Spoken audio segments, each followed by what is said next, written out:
Bienvenue à toutes et à tous dans la Taverne du Gamer. Nous sommes ravis de vous retrouver.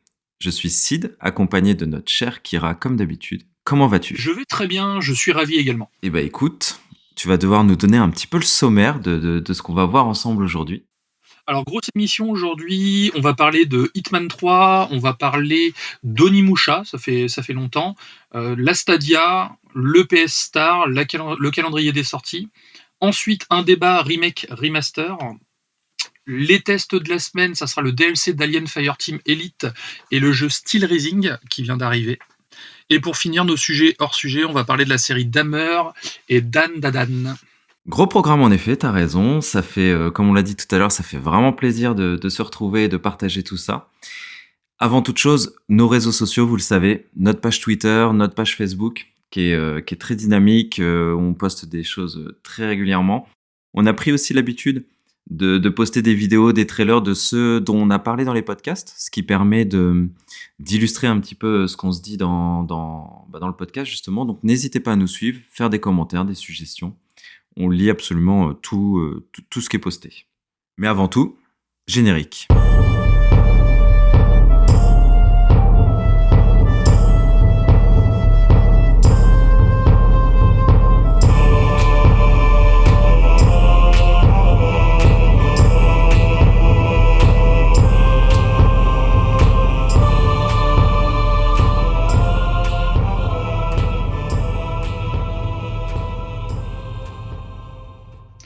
Hitman 3 Freelancer, donc on a des détails sur la date de sortie et un nouveau mode de jeu qui arrive. Donc le mode de jeu, c'est un mode roguelike qui sera disponible très exactement le 26 janvier 2023 et gratuitement. Pour info, Hitman est sorti en 2021, donc il y a déjà quelques temps maintenant, mais très fréquemment mis à jour en fait, c'est-à-dire ils rajoutent du contenu un petit peu tout le temps. Et là, ça va être leur plus grosse mise à jour, donc ils ont appelé ça Freelancer, comme je vous l'indiquais tout de suite. C'est un nouveau mode de jeu solo, donc aux éléments de roguelike, avec en plus une campagne inédite et une planque personnalisable. Contrairement à la campagne de base, en fait, notre équipement devra être choisi avec attention. Et surtout, si on le laisse dans le jeu, on le perd. Il faudra le racheter derrière, en fait. Donc, il va bien falloir faire attention, parce que si on y va avec notre flingue préféré et qu'on le dépose pour prendre une autre arme derrière, on le récupérera plus du coup. Donc ça, c'est plutôt intéressant. À noter qu'il y aura un test technique fermé qui sera lancé fin novembre pour récolter les avis des joueurs sur PC uniquement. Et le studio nous donne rendez-vous le 26 octobre pour la roadmap. Et c'est gratuit, tu disais. Et c'est gratuit. Pas mal. Là-dessus, IO Interactive, je trouve qu'ils gèrent en fait parce qu'il y a un vrai suivi de leur jeu, malgré que le jeu soit sorti déjà depuis un certain temps. Et ils ont fait pas mal de petites améliorations entre Hitman, Hitman 2, Hitman 3 pour rendre le jeu vraiment plus homogène, comme si c'était un seul et unique grand jeu en fait. C'est sympa ce côté un peu réaliste où si tu laisses ton arme sur une petite étagère parce que tu penses à autre chose et qu'au final elle disparaît, c'est rigolo. Et justement, c'est ce qui me plaît, moi, je vais refaire intégralement le jeu de cette manière du coup. Tu en parlais tout à l'heure, Onimusha dans le sommaire, ça fait longtemps qu'on n'en a pas entendu parler, donc c'est pour ça que dès que j'ai vu une news qui parlait d'Onimusha, j'ai sauté sur l'occasion. Donc Onimusha, on le présente plus, c'est une licence, enfin on le présente plus, peut-être que si d'ailleurs, puisqu'elle est un peu tombée dans l'oubli, mais c'est une licence de jeu de samouraï à moitié avec des démons paranormales, qui est sortie sur PS2 où il y a eu 3 volets. Avec le troisième d'ailleurs où il y avait Jean Reno en guest star dans le jeu. Et ben cette série, enfin ce jeu va connaître une sortie en animé par le studio Sublimation et surtout, alors moi je suis grand fan d'Onimusha et je suis grand fan aussi de Takashi Miike, le réalisateur, qui fait des trucs complètement barrés et c'est lui qui va être à la réalisation de cette série. Et c'est aussi marrant comme portrait de héros principal. Ils ont pris Toshiro Mifune, qui est une star du cinéma japonais, qu'on a vu notamment dans les films d'Akira Kurosawa, tels que Rashomon, Les Sept Samouraïs, Yojimbo. Donc, c'est une news qui me permet de reparler de ce jeu que j'aime énormément, Onimusha, mais en même temps, avec une promesse d'avoir une série qui est plutôt séduisante. Qu'est-ce que t'en penses ? Moi, ça me tente beaucoup. On a vu avec la série Cyberpunk qu'il y avait de temps en temps de petites pépites comme ça qui tombaient et j'espère vraiment me retrouver dans la même veine, c'est-à-dire en termes de qualité, j'entends bien. Une qualité d'animation surtout. Et en plus, l'intérêt, c'est que si la série marche, on a vu comment Cyberpunk a reboosté le, la série Cyberpunk a reboosté le jeu, on peut peut-être espérer du coup un revival de cette série de jeux vidéo avec des remakes ou comme on va parler des remakes et des remasters après. Ce serait vraiment chouette. Grave, grave. Moi, je suis client direct. Man of Medan, un nouveau chapitre arrive également gratuitement sur PlayStation 5 et Xbox Series. Alors Man of Medan, en fait, il fait partie de la saga Dark Picture Anthology, donc j'en ai déjà parlé lors d'un précédent podcast. Ça regroupe donc plusieurs jeux d'horreur issus du studio Supermassive Games, en fait. Dernièrement, d'ailleurs, ils ont produit The Quarry que j'ai testé il y a pas longtemps. Man of Medan est sorti en 2009, en fait, c'est ce qui a introduit la collection en cours, et elle revient aujourd'hui dans une version native dédiée aux consoles nouvelle génération.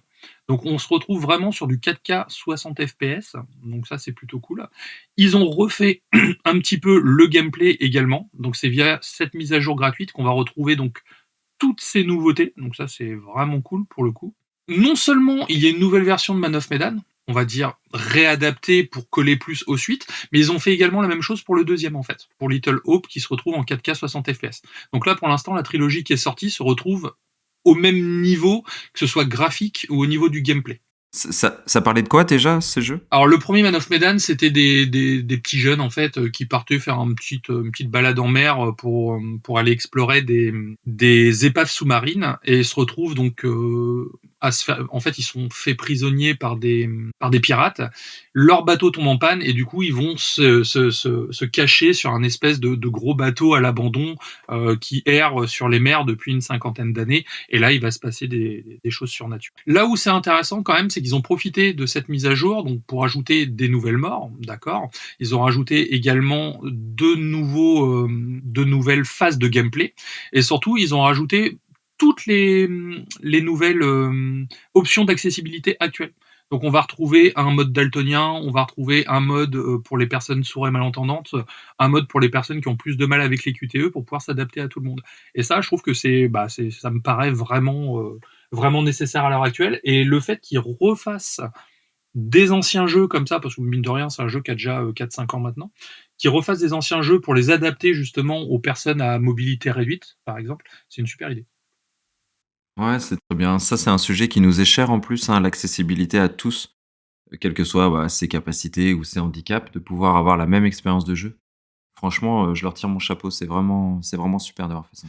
Et puis surtout, ils ont prévenu personne, quoi. La mise à jour est tombée le matin en mode bon, bah voilà, à partir d'aujourd'hui, il y a ça, il y a ça, il y a ça. Donc, ils continuent de travailler sur leur ancien jeu. Et oui, ça, c'est cool. Et comme c'est un peu une saga qui m'est chère, quand même, je la fais avec un copain en coop à chaque fois. On attend le nouvel épisode et tout. Bah, ça va être l'occasion de se replonger dans les anciens, du coup. Mmh. Et comme tu as dit, un peu le même exemple que pour Hitman, c'est des jeux sortis un petit moment, mais il y a du contenu, ils entretiennent le jeu, ils entretiennent la licence, et ça, pour les consommateurs et les joueurs, c'est vraiment super. Exactement.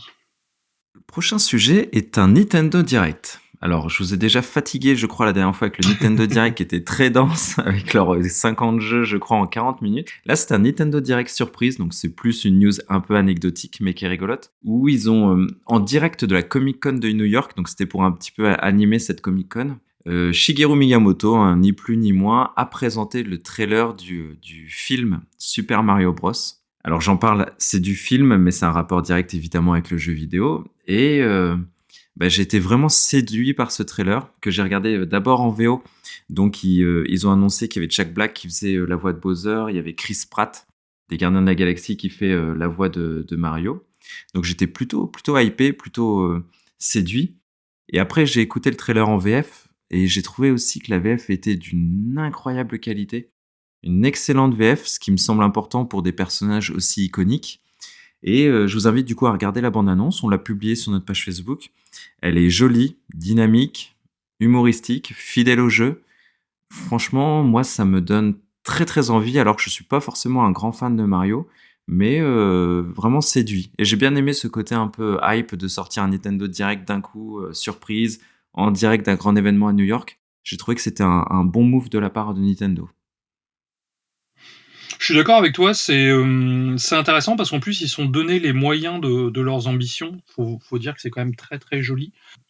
Moi j'ai un peu plus de bémol sur la VO, la voix de Chris Pratt pour Mario, je trouve que c'est vraiment trop Chris Pratt en fait. Il y a pas l'accent italien déjà. Ça encore on peut comprendre parce que 2 heures d'imitation d'accent italien, ça peut être compliqué dans un film, hein, surtout quand on a un accent ricain à la base.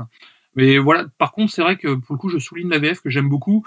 Après, voir ce que va donner Christophe Lemoine sur Bowser, j'ai un peu l'impression d'entendre Eric Cartman en fait. Donc ça m'embête un petit peu. Je le trouve pas toujours juste dans son rôle de méchant en fait. Donc voilà, c'est peut-être plus mes craintes. Sinon, en tout cas, c'est super beau et oui, à voir, tout à fait. Petite anecdote, on sait qu'on est une époque à polémique. Il y a déjà eu une polémique et c'était sur la première affiche du film que tu avais publié. Polémique que, pareil, je trouve un petit peu ridicule, où il y a eu une fronde des fans de Mario qui ont trouvé que esthétiquement, les fesses de Mario n'étaient pas assez bombées, il était trop plat. Donc j'ai trouvé... T'as vu cette anecdote, ce Oui, vent de colère des fans? j'ai vu ça, ça m'a beaucoup fait rigoler. On est vraiment dans un monde où les polémiques vont bon train. Après, ça peut avoir du bon. On se rappelle de Sonic, où c'est vrai que la première version de Sonic, esthétiquement, elle était affreuse Oui, quand on a vu le premier trailer. Mais là, sur une affiche du film, faire une polémique comme ça, et on se rend compte qu'en plus, une fois que le personnage est animé dans le trailer, franchement, Mario, il a vraiment un design très sympa et vraiment, j'ai beaucoup aimé. Donc écoute, Kira, ce que je te propose, c'est que quand le film sortira, on ira le voir ensemble et puis on le débriefera dans un sujet hors sujet pour un de nos podcasts. tout à fait, c'est même intéressant. À noter que c'est le studio Illumination qui le fait, qui a fait Les Moi Moches et Méchants. Donc à la base, c'est un studio français en fait. Bon là maintenant ils sont basés aux États-Unis, et donc ce reste quand même plutôt cool parce que c'est encore une fois le savoir-faire français qui va un petit peu sortir son épingle du jeu. J'ai une petite anecdote par rapport à Sonic, Sonic le Moche. Il y a un film slash dessin animé qui est sorti sur Disney+, qui s'appelle Tic et Tac, les Rangers du Risque. Et justement, le Sonic Moche des vieilles bandes annonces a un rôle important dans le film en fait. Et donc c'est assez marrant pour le souligner, c'est qu'ils ont recyclé ce vieux design et justement il y a un côté méta où ils arrêtent pas d'en parler. Il y a Sonic qui est en mode ah là là, ça aurait dû être le pinacle de ma carrière, j'aurais dû devenir une star à ce moment-là, mais les gens n'ont pas voulu de moi. Enfin, c'est plutôt drôle. Excellent, je savais pas du tout. Stadia, on va parler de Stadia. Donc bon, c'est la fin de Stadia. Google a loupé la révolution du streaming, du jeu en streaming même on va dire. Donc pour rappel, hein, Stadia a été annoncé il y a déjà 2 ans maintenant, 3 ans, en 2019, novembre 2019 très exactement. Et donc le 29 septembre, donc moins de 2 ans après, ils ont annoncé la fermeture des services de Stadia. Donc ça va rejoindre la longue liste des projets avortés de Google. Le service était parti pour tout révolutionner, le futur du jeu vidéo avec pas mal d'IP porteuses qui devaient arriver comme Baldur's Gate 3. Donc, ce qui malheureusement ne sera pas le cas, ça va s'arrêter assez rapidement et tuer dans l'œuf. Après, c'est dommage, c'est que Stadia, sur le papier, avait tout pour réussir au départ. Ils avaient compris que le cloud gaming avait un fort potentiel. Et surtout, ils avaient, du moins qu'ils ambitionnaient, en fait, de pouvoir faire jouer le grand public de façon plus simple, c'est-à-dire sans hardware. À la base, il nous fallait juste soit une Chromecast sur la télévision, soit une application sur une tablette ou autre. Avec une manette et un simple bouton, on pouvait jouer directement sans le moindre temps de téléchargement et surtout avec une 4K à latence minime. Malheureusement, la réalité des choses ne fut pas forcément le cas. Il y avait une promesse de vraie créativité, pour le coup. Il y avait le crawlplay qui permettait d'inviter un ami dans sa partie même s'il n'avait pas le jeu, par exemple. Il y avait le crowd choice qui permettait aux spectateurs, aux viewers, c'est vrai que maintenant on est à une époque où il y a Twitch qui domine, qui pouvaient voter directement pour modifier et impacter, on va dire, les choix sur le jeu. Donc c'était plein de petites idées qui étaient très très prometteuses, encore une fois sur le papier, mais qui n'ont jamais vu le jour au final. Déjà la fermeture du studio dirigé par Jed Raymond sur le moindre jeu qui a été annoncé, ça commençait déjà seulement à sentir la saucisse quand même. Sachant également que Google n'a pas su profiter de la pandémie et du boom lié au confinement du jeu en ligne, du cloud gaming, pour promouvoir leurs services, bah forcément, c'était inéluctable en fait. C'est vrai qu'on trollait un petit peu il y a 15 jours en parlant des nouveautés Stadia, mais au final, ça nous donne un petit peu raison. À titre personnel, pour moi, c'est un gros gâchis. Et là où je suis vraiment dégoûté, en fait, c'est surtout pour les développeurs qui ont pris la nouvelle de l'arrêt du service en même temps que tout le monde, en fait. C'est-à-dire, ils ont fait un communiqué, on arrête Stadia, mais les développeurs, tous ceux qui travaillaient sur des jeux, que ce soit des sous-traitants ou des développeurs internes à Google, n'étaient pas au courant. Donc c'est un petit peu sale. C'est un petit peu sale là-dessus. Après, ils ont quand même annoncé qu'ils rembourseraient tous les achats, donc que ce soit le hardware, le software, tout ce qui est DLC seront remboursés par Google. Après, à voir dans quel cas ça va être remboursé. Est-ce qu'ils vont faire des bons d'achat? Est-ce qu'ils vont faire des virements sur le compte? On ne sait pas trop. En tout cas, les abonnements ne seront pas remboursés. Ils iront jusqu'à la fin. Le dernier abonnement actif, normalement, s'arrêtera en septembre l'année prochaine, et par la suite, ils ne seront pas facturés, quoi. Donc, concrètement, Stadia s'arrête en janvier. Vous pourrez quand même continuer à y jouer, si certaines personnes y jouent en tout cas, jusqu'en septembre l'année prochaine, et après, ce sera terminé. Ouais, c'est dommage. Moi, j'ai vraiment le sentiment que Google n'a pas été à la hauteur de ses ambitions. La promesse du début, ce sera le Netflix du jeu vidéo. Mais on se rend compte que il y avait à peine 50 jeux inclus dans leur abonnement et après, il fallait payer. Donc, c'est décevant. J'ai lu par contre, dans ce malheur, que tous les salariés de Stadia allaient être reclassés dans d'autres départements de Google. Donc, il n'y aura pas de licenciement. Mais pour les développeurs, je te rejoins, ça doit être très difficile. Bah, en plus, quand ils ont annoncé Stadia, je me souviens, j'ai regardé en direct la conférence où vraiment ils ont présenté des choses vraiment impressionnantes. Le principe de connexion à YouTube, par exemple, si on a un blocage pour avoir accès à une solution, il y a vraiment pas mal de choses très intéressantes. Et j'ai l'impression que c'est un petit peu ce que fait Google sur toutes leurs innovations en fait. On voit les Google Glass aussi, pareil, qui sont tombés dans l'oubli alors que c'était annoncé comme le futur de la réalité augmentée. Je trouve ça un petit peu dommage, c'est vraiment un coup raté. Surtout que là, en plus, ils ont les serveurs, ils ont les infrastructures. On sent que le cloud gaming se démocratise de plus en plus. On le voit avec la Xbox Series S, en fait. Bon, pour l'instant, je suis d'accord, c'est pas encore optimisé à fond, mais ça n'empêche qu'on avait quand même de bonnes choses. À l'époque où Cyberpunk est sorti, tout le monde disait que la meilleure version du jeu, c'était la version Stadia, en fait. Ouais, parce que tout de suite optimisé. Bah ouais, c'est ça. Je pense qu'ils avaient vraiment matière à faire quelque chose, mais ça a été géré un peu comme une PME en fait. C'est-à-dire c'était trop gros par rapport à leur gestion en interne, et du coup ça leur a pété au visage, quoi. Mhm. Ouais, c'est dommage. Si je te dis, mon cher Kira, le 29 septembre 1995, tu me dis joyeux anniversaire à qui? Je dirais Armageddon, le meilleur film de science-fiction de tous les temps, avec Bruce Willis. Alors, science-fiction réaliste, hein, j'entends bien, avec Bruce Willis qui va exploser un astéroïde. Non, non, rien à voir. Alors ouais, non, non, je m'attendais pas à cette réponse. Non, non, rien à voir. C'est la sortie de la La PS1, PlayStation, tout la à fait. PlayStation 1. Et Donc bah ça ne voilà, rajeunit pas. ça nous rajeunit pas, mes petites news sympathiques pour souhaiter un anniversaire à cette console quand même qui a révolutionné beaucoup de choses, avec l'arrivée de la 3D notamment. Si pour agrémenter gentiment cette petite news, quels sont tes jeux favoris de la PS1? Remémore-nous un peu cette côté nostalgie. On va faire les vieux boomers là. Ouais. Alors moi, il y a un jeu qui a changé ma vie de gamer en fait, c'est-à-dire où je suis passé de Super Mario Bros à moi, c'est Metal Gear en fait. Je me souviens à l'époque, hein, j'étais en sixième. J'ai un copain qui me dit «Eh, mon frère, il a acheté un jeu vidéo et tout, c'est trop bien, machin». Je fais «Vas-y, tu peux me le prêter pour le week-end». Il me l'a prêté pour le week-end, et bah voilà, c'était Metal Gear Solid, et depuis, je suis un fan inconditionnel de cette saga. Ça a Ouais. pas mal changé de choses, et j'ai qu'une envie, c'est de refaire du MGS de temps en temps. À Mhm. cela, derrière, l'Odyssée d'Abe, moi, c'est un jeu qui m'a beaucoup marqué. Ah oui. GTA également. Mais surtout, ce qui me manque un petit peu, c'était l'époque où on achetait son PlayStation Magazine avec son petit CD de démo, en fait. Avec des tests, avec des news, avec des pubs même qui étaient souvent stylisées. Et c'est vrai que c'était une autre façon de consommer les médias, en fait. Et ça me manque un petit peu, ça me rend un peu nostalgique. Un peu Hmm. beaucoup même nostalgique. C'est marrant que tu parles de ça. Parce que moi, j'ai joué à plein de jeux sur PS1, mais j'ai pas eu beaucoup de jeux en vrai, hein. C'était surtout des démos que j'avais. Mes parents, ils me faisaient plaisir à m'offrir le PlayStation Magazine, mais j'avais jamais de jeux entiers. Mais je retiendrai quand même, moi, dans cette période de PlayStation, évidemment, les Resident Evil, Final Fantasy VIII. Moi, j'ai pas fait le 7 hein, sur PS1, j'ai fait le 8.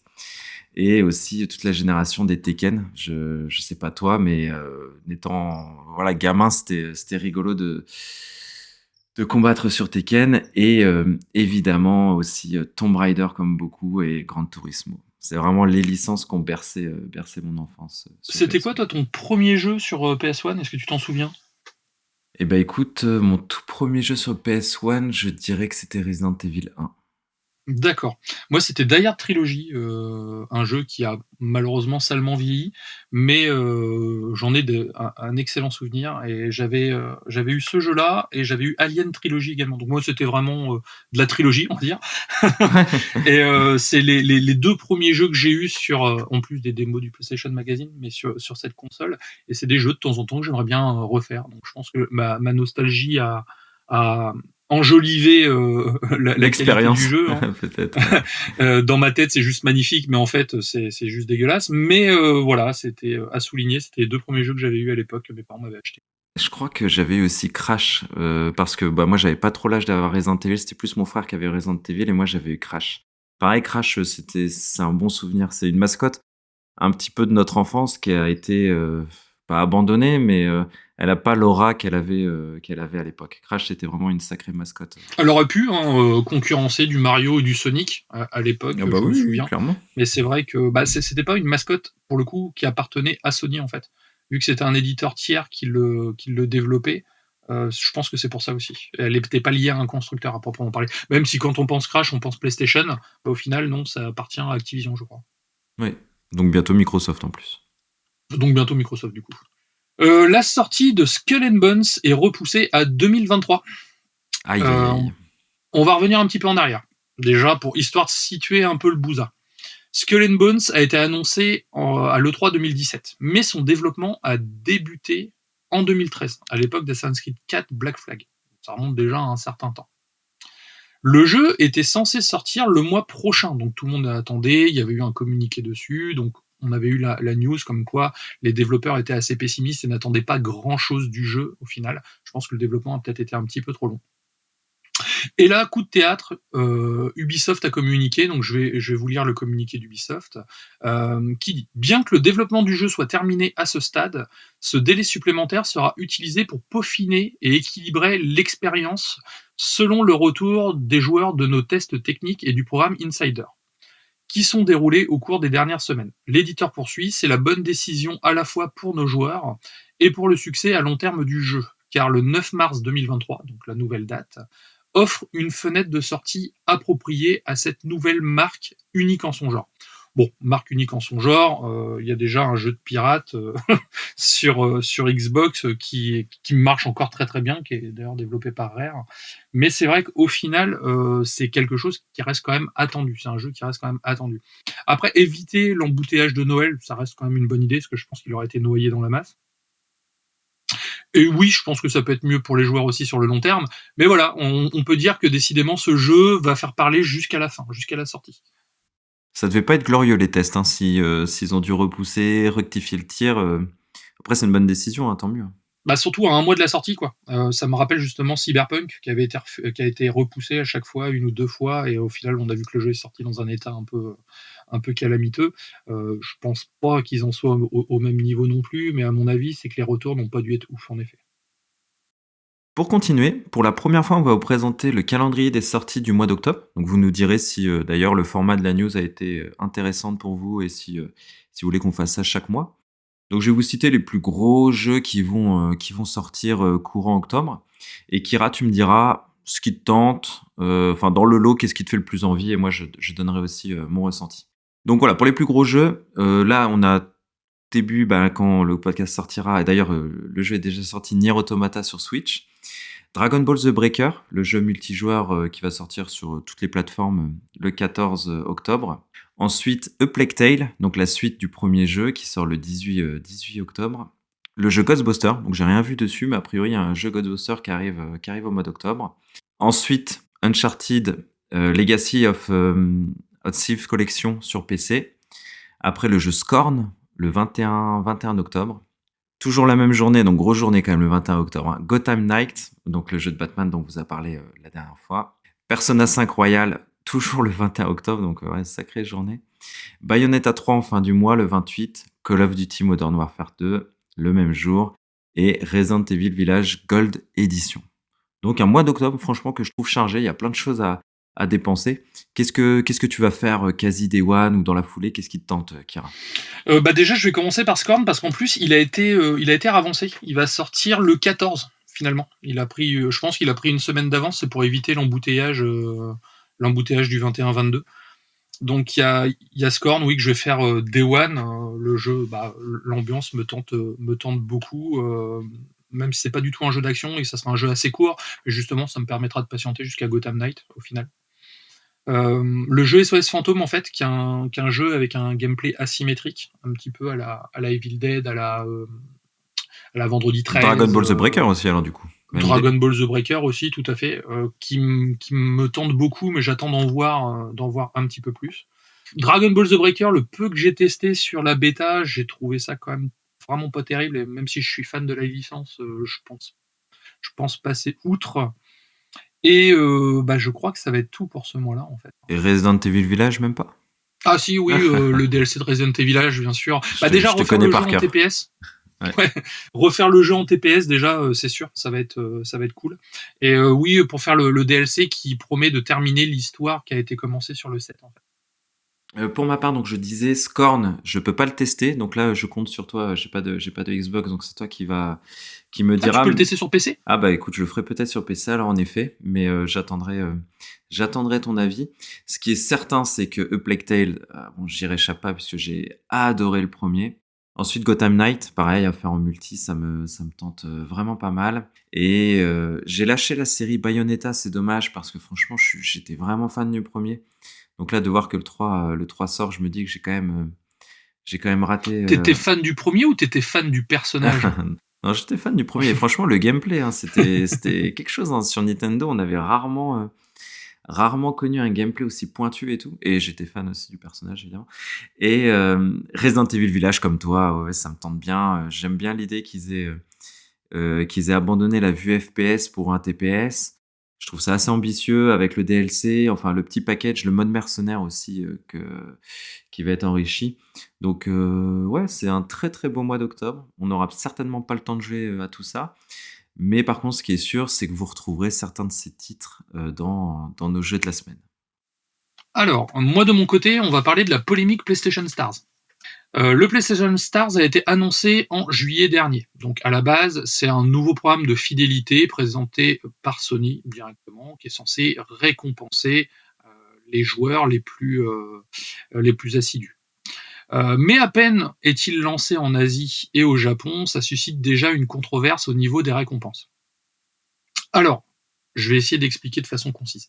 D'après les premiers retours du lancement sur le sol asiatique, celui-ci suscite déjà donc le mécontentement, mais de beaucoup de joueurs. Mais ce qui est marrant, c'est que ça a enflammé la toile, pas qu'en Asie en fait. C'est-à-dire dans les autres pays, ça commence déjà à râler. En fait, au niveau des récompenses, il y a 4 niveaux de progression. Et là où ça pose problème, on va dire, l'objet de la discorde, c'est le fameux 4e niveau. Pourquoi ? Parce que quand on atteint ce niveau-là, en fait, ça permet d'accéder à une assistance clientèle, entre guillemets, de qualité, en fait. Donc ça veut dire quoi ? Ça veut dire que l'assistance clientèle de base n'est pas de qualité ? Enfin, voilà, on va pas rentrer dans le détail, mais en tout cas, c'est le terme utilisé est un peu limite. Donc une meilleure assistance clientèle, je disais, avec une priorité au contact SAV, donc que ce soit sur le chat ou par téléphone, ça permet de sauter la file d'attente, et surtout ça permet aussi d'accélérer la réparation éventuelle de la console. Donc concrètement, ça signifie que les membres du niveau 4, en fait, sont considérés comme des clients, on va dire, gold. Là où c'est un petit peu dégueulasse, c'est que pour arriver donc au niveau 4, il faut déjà acheter 4 jeux plein tarif. Donc on l'a dit la semaine dernière, c'est des jeux à 80 €, donc ce qui correspond à peu près à 320 € en plus. Et en plus, il faut avoir obtenu pas moins de 128 trophées rares. Donc ce qui est quand même assez contraignant au final. Pour ma part, je pense qu'une assistance technique se doit d'être égalitaire en fait pour tout le monde, que ce soit un jeune joueur qui vient d'acheter sa console, qui n'a pas eu de bol malheureusement, qui est tombé en panne ou quoi que ce soit, ou qu'on soit un joueur le plus aguerri qui utilise sa console tous les jours au final. Ça devrait être pareil pour tout le monde car on a payé le ticket d'entrée qui est l'achat de cette console. Et pour finir, il y a un système aussi qui propose, un peu à la manière de Microsoft en fait, un système de points qui propose de gratifier les joueurs en fait, qui permet d'avoir par exemple un jeu en cadeau au bout d'un certain temps. En gros, pour chaque euro dépensé, on cumule 10 points en fait, et donc avec 17 500 points, ça nous permet d'obtenir un jeu à 70 €. Soit une dépense totale de 1 750 € sur l'achat du store, en fait, dans l'achat sur le store. Ça me paraît aussi un peu beaucoup. On va dire que c'est un geste. C'est un geste. Je veux pas dire que ce soit un beau geste, mais c'est un geste en tout cas. Après, il y a quand même d'autres façons de gagner des points in-game ou des choses comme ça, mais a priori, ça reste minoritaire, en tout cas dans les premiers communiqués. Donc pour l'instant, le PlayStation Stars n'est pas arrivé en France. Ça commence déjà à faire grimper. Et je trouve que Sony en ce moment accumule pas mal les couacs en termes de communication. Je sais pas ce que tu en penses. Oui, oui, c'est une communication qui est assez désastreuse. C'est vraiment ça qui est dommage parce que le service en lui-même, c'était quand même, c'est une bonne idée, ça reste une bonne idée. C'est quelque chose qui est important à faire puisque Microsoft le fait et il le fait très bien. Donc ça gâche un petit peu, l'événement que devait être l'arrivée du PlayStation Star. Après, Sony a quand même un petit peu écouté les joueurs parce que, en effet, comme tu as dit, ça a fait beaucoup de bruit. Là, le service est arrivé aux États-Unis, donc ils ont déjà commencé à temporiser les choses. Ils ont changé toute la communication. L'accès prioritaire au service client n'est plus, hein, c'est un accès à un chat, simplement un accès prioritaire sur un chat. Ce qui était déjà le cas pour ce qui était prévu au Japon, mais c'était tellement mal communiqué que personne n'a rien compris. Et d'ici à ce que ça sorte en France, est-ce qu'ils vont encore réajuster le tir? Je l'espère en tout cas. Après, il y a beaucoup de sociétés hein, qui font des services clients premium ou des cellules VIP, des cellules premium pour leurs clients qui dépensent le plus. Mais si on peut épargner le monde du jeu vidéo pour ça, je pense que ce serait une bonne chose. Que tout le monde reste en effet, comme tu l'as dit, à égalité. Donc moi, ce que je déplore, c'est surtout la communication. Parce que, comme souvent, là, comme régulièrement chez Sony en ce moment, elle est pas de bonne qualité. Alors qu'ils peuvent proposer des choses intéressantes. Comme par exemple, pour l'achat de God of War. Si on achète God of War Day One, avec les points qu'on aura, parce qu'il y a des points bonus au-delà des points qu'on cumule par euro dépensé, il y a des points bonus selon le jeu, selon l'importance du jeu. Et par exemple, si on achète God of War, je crois qu'on est déjà d'emblée avec 6 ou 7 euros de remise sur le store.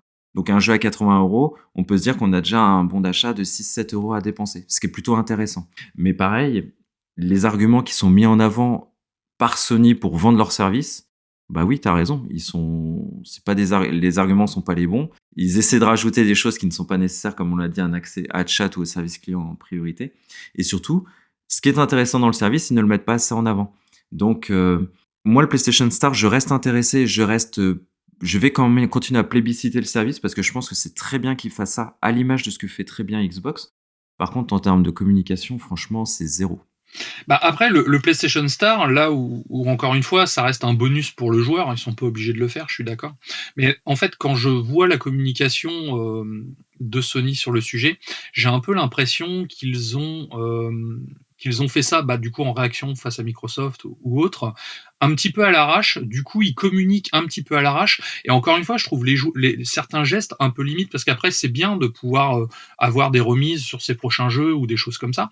Mais quand je vois le nombre de points qu'il faut cumuler pour pouvoir avoir un jeu à 70 balles, hein, parce que c'est pareil, je me suis basé sur un jeu à 70, les jeux sont à 80 maintenant, hein, donc ça aussi c'est important, mais ça fait 17 500 points quand même, et c'est vrai que pour le coup, bah, je trouve que c'est pas vraiment gratifiant pour les joueurs, et j'ai un peu l'impression qu'au final, ils tendent un peu la main, mais c'est timide, tu vois, c'est très timide au final. Donc à voir s'ils vont changer par la suite leur fusil d'épaule, mais je trouve que dernièrement, entre l'augmentation de la PlayStation de 50 euros, le PlayStation Stars, les jeux, bon, les jeux à 80 balles, on le savait, mais j'ai l'impression que c'est plus force the player, mais c'est plutôt force the money, en fait, tu vois.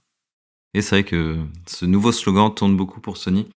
Bah, je vous ferai un débrief du service quand il arrivera en France, hein, parce que je le testerai et je vous dirai. Moi, encore une fois, je reste plutôt confiant, mais je me ferai pas l'avocat du diable, hein. Je suis d'accord que la communication est moyenne et je pense que c'est un service qui peut être de qualité à condition qu'ils en prennent soin et qu'ils y mettent les moyens. Donc on verra déjà, l'annonce du contenu de ces différents paliers en Europe n'a pas été fait. Donc on verra comment ils vont communiquer et ce qu'il y aura dedans. Par contre, moi j'ai qu'une vraie déception parce qu'encore le service, comme j'ai dit, j'y crois et je pense que ça va être bien.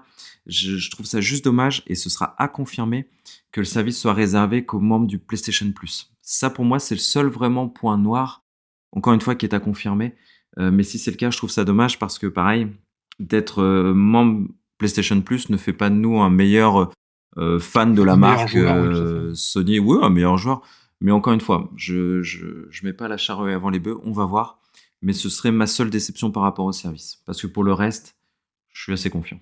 Au-delà de ça aussi, Sony, bon, leur console est leader sur le marché, ça c'est indéniable, c'est eux qui ont les meilleurs exclus, encore une fois, ça c'est indéniable, hein. Ils ont des studios internes qui sont très, très performants. Mais cette génération-là, je sais pas ce que tu en penses, j'ai l'impression qu'ils sont en réaction tout le temps, en fait. À une époque, quand Sony sortait une console, tu vois, ils étaient, on pourrait appeler innovants, en fait, si tu veux. C'est-à-dire, ils donnaient le là du marché, et c'est les autres fournisseurs, c'est les autres des fabricants, en fait, qui, pour le coup, suivaient un petit peu la tendance. Là, j'ai remarqué depuis 1 ou 2 ans, Sony, en fait, entre guillemets, gère à l'ancienne leur marque, donc vraiment à l'ancienne, hein, comme la génération précédente ou la génération d'avant. C'est-à-dire, vous achetez une console, vous achetez votre jeu, vous jouez à votre jeu, et puis voilà, ça s'arrête là. Et là, le fait que Microsoft soit si agressif, que ce soit au niveau du Game Pass, au niveau des programmes fidélité, on en parlait tout de suite, bah, je trouve que du coup, Sony se montre plus aussi innovant qu'avant, en fait. Oui, bah, ils veulent rester leaders et ça, finalement, on peut pas trop leur enlever, on peut pas trop leur dire qu'ils ont tort d'avoir cette ambition. Ce qui est certain, c'est qu'ils sont en réaction, en effet, parce que le marché est en effervescence et Tencent et Microsoft mettent la pression à coups de milliards que n'a pas Sony, hein, il faut se le dire. Ce sont, heu, Oui. ce sont des GAFA, des géants qui sont là pour accaparer un marché, quitte à le déstabiliser. C'est pour ça d'ailleurs que, les commissions européennes ou autres se penchent de plus en plus sur ces questions-là. J'ai le sentiment aussi que Sony est toujours en réactif, mais c'est le marché qui l'oblige à mon sens parce qu'en effet, il est en ébullition, il est perpétuellement en train d'être bousculé et dans tout ce marché, s'il y a un acteur qui a moins les moyens que les autres, parce que le top 5, hein, c'est Tencent, Microsoft, Google, Sony, Apple, voilà les 5 Apple. exactement. Le plus petit, de très loin, ça reste Sony. Donc ils sont leaders, mais cette plage c'est fragile, c'est un peu le géant au pied d'argile comme on dit. Donc oui, je pense ils ont une réelle pression, que l'on ressent, c'est certain. Bah, c'est intéressant en plus parce qu'au final, mine de rien, c'est la tendance de notre passion en fait, hein. Mmh. On voit que ça a beaucoup, beaucoup changé et encore une fois, le Covid, les confinements, ça a été une grosse aubaine pour les plateformes de streaming, mais également pour le Game Pass, hein. Et mine de rien, de plus en plus, j'entends moi de mon côté, hein, de plus en plus de gens dire: «Ah bah non, je vais peut-être pas acheter ce jeu-là, parce qu'il va peut-être sortir un jour dans le Game Pass». Donc, je fais OK, donc tu spécules sur une éventuelle sortie d'un jeu, mais au final, c'est peut-être se priver de la sortie d'un jeu. Oui, mais je consomme les jeux comme ça maintenant, en fait. Je les consomme par abonnement, tu vois. Donc, c'est vrai que le grand public, surtout la génération plus jeune que la mienne, tu vois. Parce que c'est vrai que j'ai quasiment 40 balais maintenant, mais la génération la plus jeune a tendance à consommer le jeu vraiment de façon différente.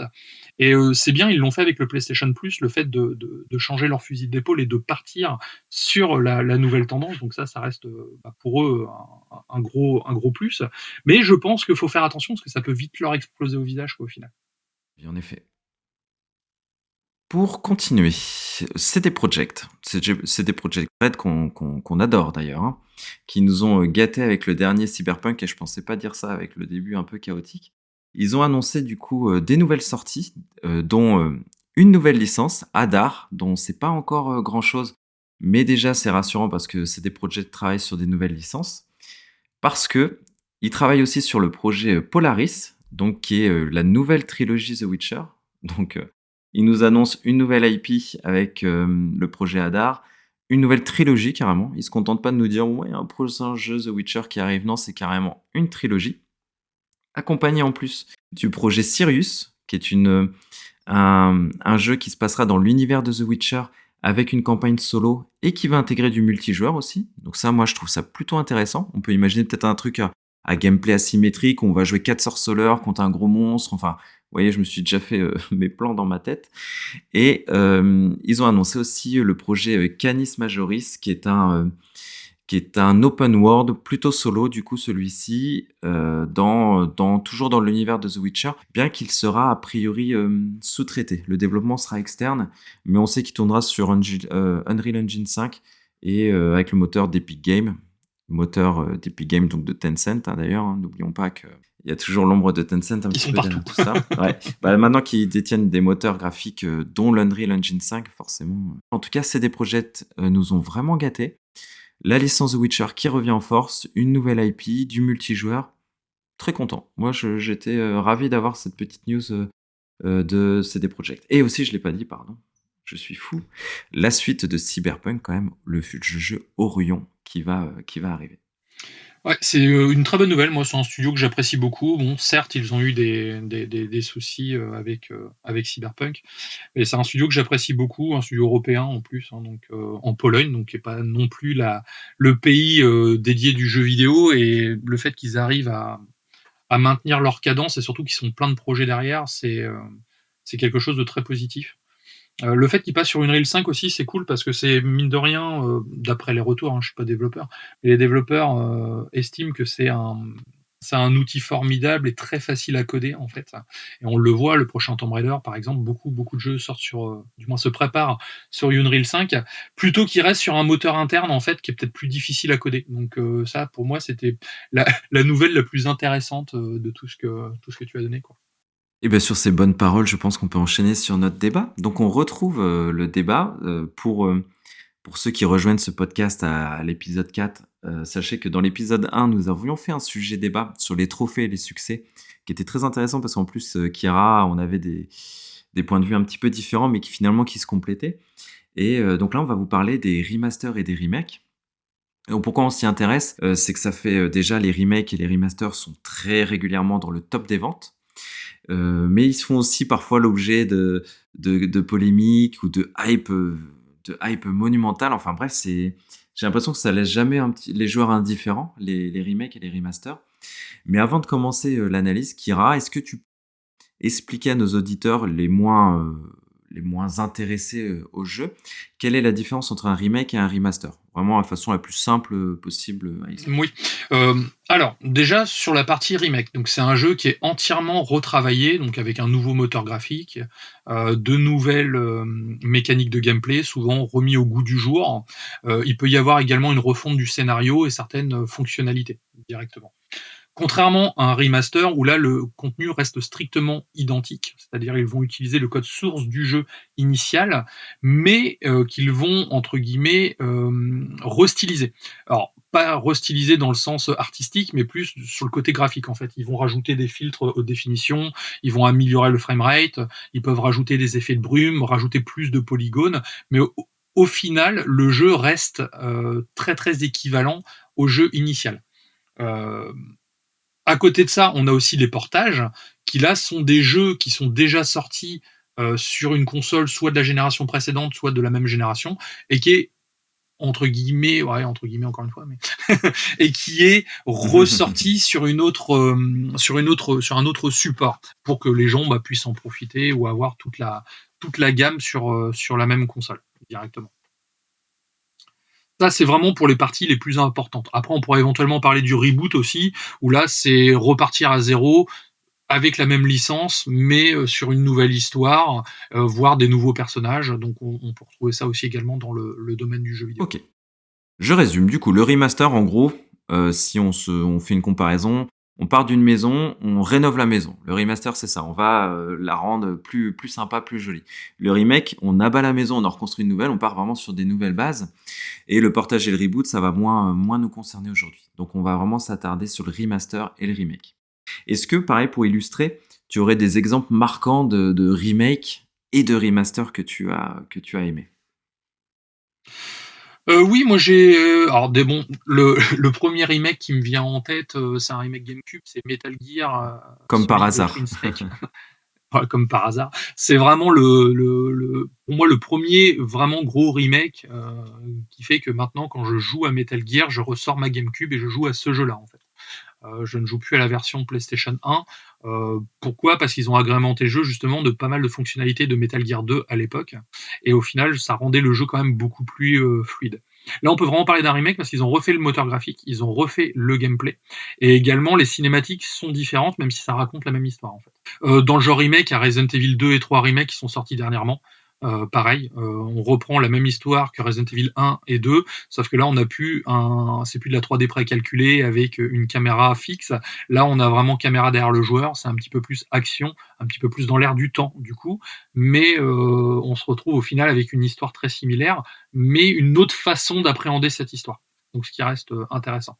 Et après, pour du remaster, je vais parler de Halo Anniversary, par exemple, qui est qui est vraiment le même jeu, sauf qu'ils ont refait tous les assets pour que ce soit beaucoup plus joli et beaucoup plus actuel. Ils ont refait également le gameplay. Les raccourcis ne sont plus les mêmes pour coller à Halo 4 et à Halo 5. Ce qui est intéressant dans ce genre de jeu, c'est quand ils font un système de switch à la volée, c'est-à-dire qu'on peut passer sur les graphismes d'époque et la maniabilité d'époque en un seul clic. Ouais, Ça, c'est pas j'aime mal. beaucoup. Ça permet de voir un petit peu comment le jeu a évolué entre les deux. Et on peut voir un petit peu l'apport de cette amélioration. Mhm. Et sinon, en parlant qui fait aussi débat, c'est le GTA Trilogy HD, donc qui est pour le coup un simple remaster également. Hein. Ils ont rajouté des polygones, ça reste exactement le même jeu, qui a beaucoup déçu dernièrement parce que bon, justement, ce n'est pas un remake, ça reste un remaster, et beaucoup de gens ont fait l'amalgame. Moi, de mon côté, en remake qui m'a vraiment marqué, je vais citer un remake assez récent qui est celui qui est le FF7 remake, donc Final Fantasy VII remake, qui pour moi a poussé vraiment les codes du remake sans spoiler dans ses retranchements, et c'est en ça un remake vraiment chef-d'œuvre entre guillemets pour moi. Dans l'exercice du remake, il s'est vraiment illustré ce jeu. Ensuite, un jeu très très très cher à mon cœur, Resident Evil Rebirth. Donc, enfin, on est le seul d'ailleurs en France à l'appeler Rebirth, mais c'est le remake du Resident Evil 1 qui est arrivé sur GameCube, qui est pour moi, c'est un vrai chef-d'œuvre ultime. J'aime énormément ce jeu. Et un remake que j'ai fait récemment, qui est Demon's Souls Remake. Donc le jeu Demon's Souls, il était de 2009. Et donc là, pour le line-up, pour la sortie de la PS5, ils ont fait ce remake qui est vraiment excellent. Où là, vraiment, c'est une refonte complète, tout en gardant évidemment toute, toute l'ambiance, tout ce que le jeu avait à raconter. Et c'était vraiment un excellent titre. Et The Last of Us Remake, le dernier en date, dont on parlera certainement après. Et dans les remasters, je reste sur The Last of Us parce que The Last of Us a eu un remaster aussi sur PS4. Donc on voit que Sony a fait un remaster puis un remake. Okami, je suis pareil un très très grand fan d'Okami, et quand ils l'ont porté en HD, ce jeu, j'ai été ravi. Donc c'est un jeu dans un Japon, c'est Japon un peu folklorique, où on joue une louve, où ses pouvoirs c'est avec un pinceau et on fait des estampes et tout japonaises pour utiliser ses pouvoirs. C'est un jeu, franchement, si vous êtes fan de Japon, vous pouvez pas passer à côté d'Okami, c'est une poésie, ce jeu il est magnifique. En remaster, Onimusha, j'ai fait la version HD là sur PS4 qui était sortie il y a quelques temps. Et Resonance of Fate aussi que j'ai adoré. C'est un jeu de Xbox 360 que j'avais en remaster, que j'ai beaucoup aimé. Donc, vous voyez, tous les deux, hein, je pense qu'Ira, on est pour l'instant client des remakes. Mais la question est, finalement, qu'est-ce qu'on en pense des remakes? Qu'est-ce que tu penses, ton avis vraiment personnel sur les remakes, les remasters? Qu'est-ce que tu en dis? Globalement, moi, je suis pour et même client, hein, on va dire. Les remakes, je les fais toujours parce que j'aime bien avoir un autre point de vue sur un jeu que j'ai aimé, en fait. Et encore une fois, c'est vrai que certains jeux vieillissent quand même assez mal. Je parle surtout au niveau du gameplay. Pour moi, l'aspect graphique quand même reste très secondaire, mais surtout pour la partie gameplay. Et c'est vrai que ça permet aussi de se relancer dans un jeu sans avoir à réapprendre intégralement ou à reprendre les automatismes d'un vieux gameplay, en fait. Donc pour le coup, moi je suis très très client. Après, même si c'est un remake, j'aime bien quand ils gardent quand même l'ADN original du jeu. On va reparler par exemple de Mafia, le premier. Quand on lance le premier Mafia qui est sorti en 2003, le jeu a vraiment vieilli, bon, que ce soit graphiquement, c'est un fait, mais aussi au niveau du gameplay et surtout au niveau des environnements. C'est-à-dire la ville était plus petite, les environnements, quand on rentrait dans les bâtiments, c'était pareil, c'était beaucoup plus succinct, beaucoup plus petit, et du coup, on avait vraiment cette impression d'être dans une ville cloisonnée en fait. Le fait d'avoir ressorti le jeu donc dans une version remake, même si au final l'histoire reste strictement la même, on se retrouve avec un terrain de jeu donc qui est plus actuel, beaucoup plus beau, plus réaliste, mais surtout avec plus de possibilités qui ont manqué à l'époque, comme le fait de se couvrir derrière une table pendant une fusillade ou derrière une voiture. Et ça permet justement de créer quelque chose de plus, on va dire, de plus réaliste en fait. Dans l'ancien Mafia, on était debout avec son flingue, on tirait sur tout le monde et on courait partout pour éviter de se faire toucher. Maintenant, le fait d'avoir rajouté des options de couverture ou des exécutions à main nue quand on est proche d'un personnage, bah déjà, ça dynamise le gameplay et surtout, on n'a pas cette sensation en fait d'être dans un univers parallèle où les lois de la physique n'ont pas lieu en fait. Donc c'est pour ça que je suis très très client moi de la partie remake. Pour la partie remaster, je suis également client, mais plus pour le côté de jouer à un ancien jeu sur ma console actuelle, ce qui m'évite de ressortir les anciennes consoles. Dans ce Ouais, cas-là, c'est vrai, le côté ou pratique. voilà, le côté pratique, ou aussi pour s'adapter à la télévision. La dernière fois, j'ai rebranché ma N64, j'ai mis Perfect Dark sur mon écran 150 cm dans le salon. Bon, clairement, c'était chaud, quoi. Ça piquait un T'as petit eu peu. mal aux yeux un peu, ouais. Voilà, j'ai eu mal aux yeux. Et en fait, je voulais comparer justement avec la collection Rare Replay, en fait, où Perfect Dark est à l'intérieur, mais refait en HD, en fait. Et bon, bah déjà là, on se retrouve avec un affichage plein écran, c'est plus fluide, la maniabilité a été réadaptée, et même si c'est juste un remaster, parce qu'ils ont réutilisé le code source initial, bah, on a quand même cette impression de nouveauté malgré tout. Pour ma part, tu vois, j'ai à peu près les mêmes arguments. C'est que ça permet déjà de faire découvrir certains jeux à une génération, soit une génération ou soit des joueurs qui étaient sur une autre plateforme, refaire découvrir des titres. Donc ça, c'est l'aspect premier du remake et du remaster, c'est que ça permet de faire redécouvrir au plus grand nombre des titres auxquels ils auraient pu ne pas passer à côté. Par exemple, prenons FF7 Remake. Pour avoir fait FF7 à l'époque, bah, il faut être voilà, minimum trentenaire maintenant, que quelqu'un qui découvre aujourd'hui le jeu vidéo, un ado ou quoi, bah, passer, redécouvrir Final Fantasy VII, je pense que c'est une œuvre qui est vraiment encore beaucoup dans l'air du temps, avec un aspect bah, un peu cyberpunk, avec un aspect écologique assez fort, avec toute une réflexion autour des ressources de la Terre, etc. Donc, tu vois, ça remet un titre au goût du jour. Ça permet aussi, selon moi, de sauvegarder certains titres, parce que, n'oublions pas, le jeu vidéo est un divertissement, mais on lui dit toujours, c'est aussi un art, à mon sens, hein. Certains jeux sont des chefs-d'œuvre et font partie vraiment, de l'art à part entière. Donc et les vieux jeux aussi en font partie, donc de les porter, de les remasteriser ou d'en faire des remakes, bah, ça permet aussi de sauvegarder artistiquement ce qui a déjà été produit auparavant. Donc ça, pour moi, c'est l'aspect le plus important des remakes et des remasters. Et tu l'as dit, il y a une notion aussi d'accessibilité qui, je pense, est très importante. Prenons deux exemples. Resident Evil, on en parle beaucoup, mais on est fan de la série, mais en plus c'est une licence un peu majeure.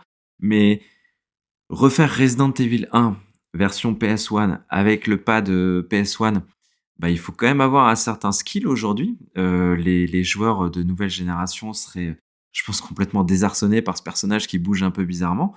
Donc de faire des remakes comme le 2 et le 3, bah, c'est aussi rendre ce jeu accessible à des personnes qui ont bah, des automatismes différents. D'autres Et en codes. plus, ouais, voilà, d'autres codes, d'autres habitudes.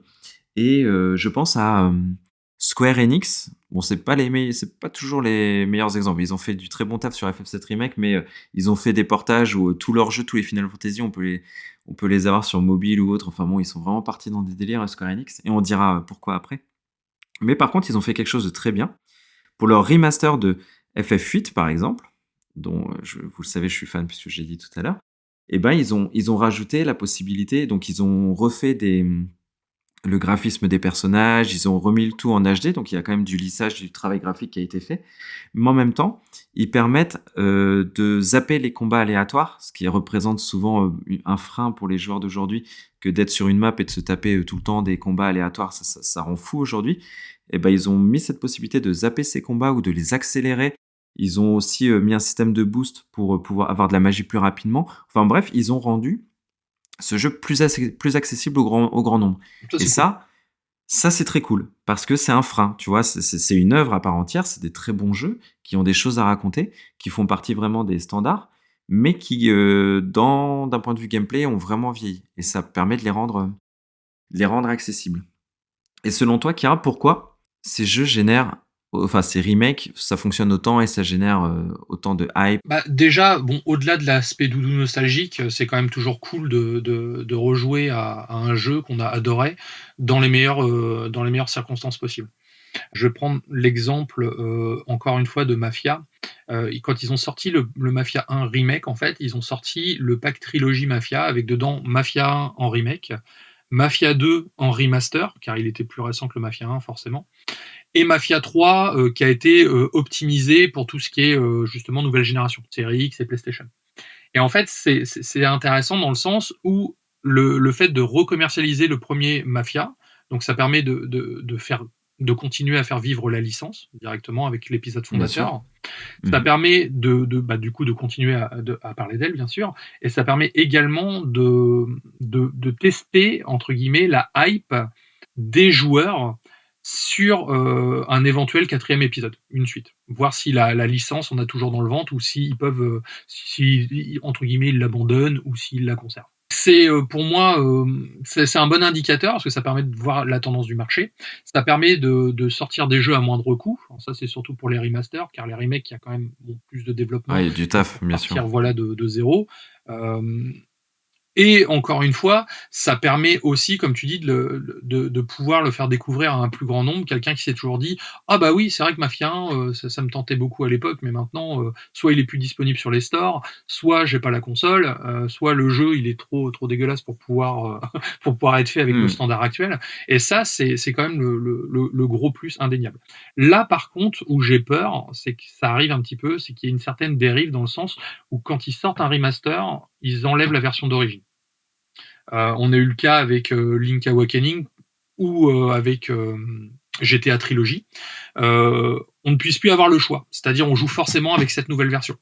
Alors oui, cette nouvelle version est peut-être mieux, mais après, il y a des personnes qui voudraient encore jouer à l'ancienne, en fait. Un peu comme Star Wars, quand ils ont fait les éditions spéciales de Star Wars 4, 5, 6 en 97, George Lucas a retiré du marché toutes les anciennes versions, en fait. Du coup, les personnes qui ont envie de revoir le Guerre des Étoiles de leur enfance, eh ben, ne l'auront plus, en fait. Tu vois. Donc c'est Ça, plus c'est dommage. là où je suis un peu, voilà, où je peux être un peu plus inquiet, c'est que c'est mieux, mais il faut laisser le choix aux joueurs malgré tout, en fait. Oui, c'est vrai. Et pour moi, je pense que ça marche autant aussi. Il y a l'aspect, donc tu l'as dit, l'aspect nostalgie, pour moi, c'est top niveau. Et en termes de pourquoi ça fonctionne. Mais aussi, il y a un côté quand même, le monde du jeu vidéo gravite quand même beaucoup autour des titres, autour des renommées, enfin, Call of Duty, Gran Turismo, Tomb Raider, enfin, le jeu vidéo est quand même très ancré autour de ces icônes. Et c'est un côté très rassurant pour les développeurs. De sortir un jeu qui s'appelle Tomb Raider, on sait que même si c'est un remake ou un remaster, ce sera moins risqué que de sortir un jeu que personne connaît, dont on n'a jamais entendu parler, où il faut sortir un budget com conséquent pour vendre un nouveau personnage, pour faire adhérer à un nouveau personnage, pour créer quelque chose entre le joueur et sa nouvelle licence. Alors que Tomb Raider, y a-t-il vraiment besoin d'un budget marketing très important pour faire connaître à tout le monde ce que c'est? Enfin, tu vois, je pense que ça marche autant parce que c'est un côté rassurant pour tout le monde.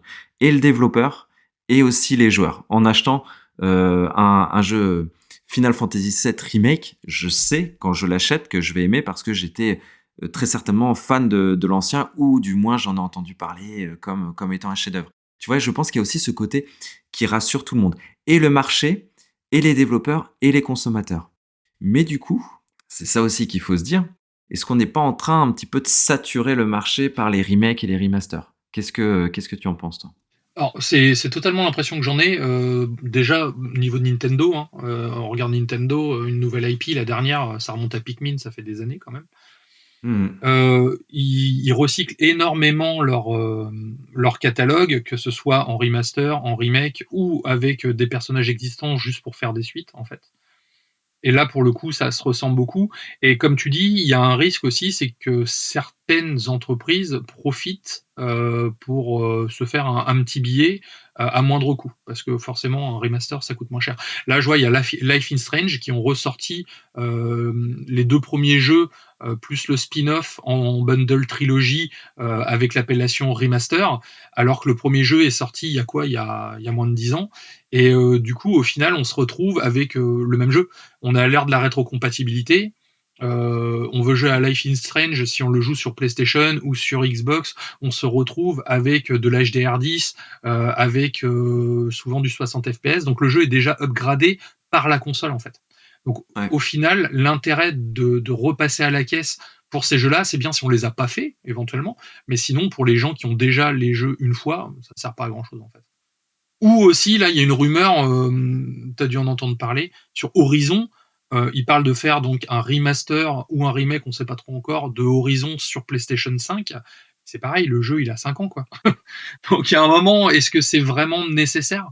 L'intention, et je crois, tu as raison, hein, là, ils sont en train, pareil, de communiquer comme ils peuvent, mais c'est un leak. Hein, c'est un leak, hein, qui a foutu un peu le bazar et qui a empêché une bonne communication. L'idée de base, je dis pourquoi pas, c'est de reprendre le moteur du 2 qui est bien plus récent et de faire le jeu, refaire le jeu. Donc ce serait plutôt du remake, hein, parce que tu vois, on touche vraiment au moteur du jeu, etc. Donc reprendre le moteur du 2 et le mettre sur le 1.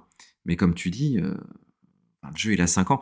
Moi, franchement, on en parlera peut-être après sur les remakes, enfin, on en parlera même après sur les remakes et les remasters qu'on espère. Mais moi, franchement, laissez-moi tranquille avec Horizon et je pense que Sony a d'autres licences, pas que Sony d'ailleurs, hein, tous les développeurs ont d'autres licences monumentales à remettre au goût du jour. Donc là, tu vois, quand tu as dit est-ce que c'est ta crainte, est-ce qu'on n'est pas en train d'essorer le marché avec les remakes et les remasters? Je dis comme toi, oui. Et ma crainte, elle est vraiment plus liée à la fréquence. Si tous les 2 ans, il faut repasser à la caisse pour avoir une mise à jour de son jeu parce que le moteur a évolué, à un moment, il faut arrêter. Quand on a envie de faire un vieux jeu, moi, je suis capable de sortir ma PS1 et de rejoindre un vieux jeu, qui, même s'il est moche. Et les gens qui sont généralement appétents, enfin, qui aiment le rétro gaming, sont plutôt dans cet état d'esprit-là. Que trouver vraiment un public qui va vouloir mettre à jour son jeu tous les 2 ans ou tous les 5 ans, Horizon, le premier du nom, il reste très très beau. Moi, je pense qu'on peut peut-être aller faire un remaster à 5 euros ou une mise à jour gratuite pour avoir peut-être un truc un peu plus joli, mais de là faire un remake. Voilà, comme toi, tu vois, là, je suis en train de me dire, là, on est dans de la dérive. Pareil aussi, j'ai cité Square Enix. Square Enix, les Final Fantasy, on les trouve partout sur toutes les plateformes, pour le meilleur et pour le pire. Hein. Ils ont fait parfois des portages ou même des versions HD qui sont pas terribles. Mais, et Kira, ça je pense que c'est un point important dans notre débat, il faut se le dire, ça permet aussi de financer des nouvelles licences.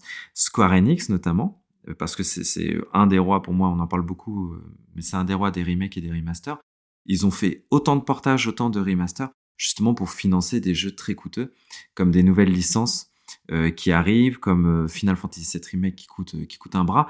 Donc en même temps, c'est une manne financière pour l'éditeur pour développer des nouvelles licences. Et ça, par contre, je trouve ça assez vertueux. Tu vois, d'investir dans des remakes, des remasters, mais au profit de nouvelles licences. Ça, je trouve que c'est quelque chose d'assez intéressant, non? Qu'est-ce que tu en penses? Là-dessus, je suis d'accord. C'est pour moi la chose même la plus intéressante, parce qu'encore une fois, ça permet de faire vivre la licence, tout en préparant l'avenir de la licence ou voir une nouvelle IP. Exactement. Capitaliser sur quelque chose qui marche pour pouvoir tenter quelque chose à côté, c'est justement pour moi l'intérêt de la situation. Après, pour en revenir à Horizon, comme on disait, le jeu il a 5 ans, 6 ans max, mais il est déjà rétrocompatible sur les stores actuels. Je crois qu'il est dans le PlayStation Plus, hein, c'est Oui, ça, oui, hein, oui. et je l'ai vu tourner, et justement, avec le boost de la PlayStation 5, le jeu est déjà très beau, en Il est fait. très très beau. Et est-ce qu'il n'y aurait pas un risque du coup, qui retire cette fonctionnalité, c'est-à-dire cette rétrocompatibilité, au profit de la nouvelle, en fait, tu vois? Et donc, si le jeu sort à 70 balles, ça fait quand même cher le jeu qui a 5 ans, quoi. Ouais, Donc ouais, ça, ouais. bon, c'est l'exemple que j'ai pour Horizon parce que c'est le plus récent, mais on peut très bien le retrouver sur d'autres jeux. Et voilà, est-ce que ça serait pas un peu schizophrène, c'est que d'un côté on se retrouve avec des consoles plus performantes qui nous permet de profiter d'un boost graphique ou de fluidité sur nos anciens jeux, mais d'un côté on nous ressort les anciens jeux en version améliorée. Tu vois, je pense à Spider-Man par exemple. Le Spider-Man qui est ressorti, c'était un remaster ou un remake? Alors, je sais même plus, tu Remaster, vois. ouais. Je crois, Mm. ouais, je crois que c'est un remaster. Ils ont juste changé la gueule de Peter Parker, en fait. Mm. Ils ont mis du ray tracing, Du il ray est plus beau ou tracing, quoi que ouais, ce il est soit. plus beau. Ouais. Mm. Mais tu vois, fallait repasser à la caisse, en fait, pour pouvoir bénéficier de cette offre-là. Et à côté, le Spider-Man PS4 n'était pas rétro-compatible, en fait. Par contre, pour ce que tu disais tout de suite, oui, c'est clair. Tu ressors, moi, ils me ressortent le Horizon pour dire à côté, on développe une nouvelle licence, vous allez voir, ça va tabasser. Là, oui, je suis prêt à payer, tu vois, même à la limite. Pour toi, quel est le bon prix pour un remake ou un remaster? Sachant que moi, je te donne d'abord mon ressenti. Un remaster, donc on parle vraiment plutôt d'une upgrade HD ou autre. Soit c'est de la mise à jour qui est gratuite, selon la plateforme, si le jeu est récent ou pas. Sinon, c'est, allez, 10-15 € maximum la mise à jour ou le remaster de ton jeu. Un remake, par contre, si vraiment on est sur une refonte graphique et le jeu est un petit peu ancien, là, je suis presque prêt à mettre le prix plein tarif d'un jeu. S'il est à 70 € mais que c'est le jeu à 15-20 ans et que c'est une refonte totale, là, je comprends le travail engagé. Donc, les remasters, moi, je suis pas prêt à mettre beaucoup d'argent dans le remaster, encore une fois, 10-15 €. Et le remake, selon l'ambition du remake, je me dis why not pour le payer plein pot. Par contre, jamais 80 €, qu'on soit bien d'accord. Mais 69 € max, la barrière psychologique des 70 €. Et toi? Pareil, au niveau du remaster, je crois que le maximum que j'ai dû mettre, c'est 20 € pour un remaster, mais d'un vieux jeu pour le coup. C'était la compile Silent Hill. Ah oui. Je crois que j'avais dû mettre 20, ouais, peut-être 30 €, mais il y avait deux jeux. Donc, tu vois, donc oui, ça fait du 15 € par jeu, tu vois, mais ça me permettait de rejouer à ces jeux-là sur ma 360 ou sur ma PS3, je sais plus sur lequel je l'ai. Mais du coup, c'était. Voilà, c'est les tarifs que je mets à peu près. Pour le remake, encore une fois, voilà, ça dépend de l'ambition du remake. Là, on va parler de Dead Space, tu vois, Oui. qui sort en début d'année. Donc le tarif affiché, c'est 80 €. On peut le trouver un petit peu moins cher sur Amazon, aux alentours de 65-70 €. Mais c'est pareil, c'est pas un jeu qui est si vieux que ça. Je l'ai refait il y a pas longtemps avec la rétrocompatibilité. Ça se joue encore très très bien. Et au final, est-ce que c'est pas trop, le jeu n'est pas trop récent pour sortir un jeu à 80 balles?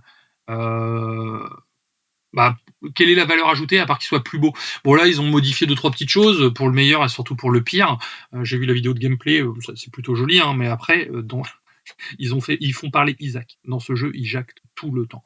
Dans la bande annonce, j'ai l'impression qu'il va passer son temps à causer en fait. Alors que normalement, il parle Et pas, hein. ça, C'est ça l'idée, hein. alors Normalement, que il parle pas. normalement, il parle pas, c'est justement ça pour gérer de la claustrophobie, l'isolement. Le personnage ne parle pas, il subit en fait. Quand on lui dit de faire des trucs, il les fait, mais il peut pas répondre en fait.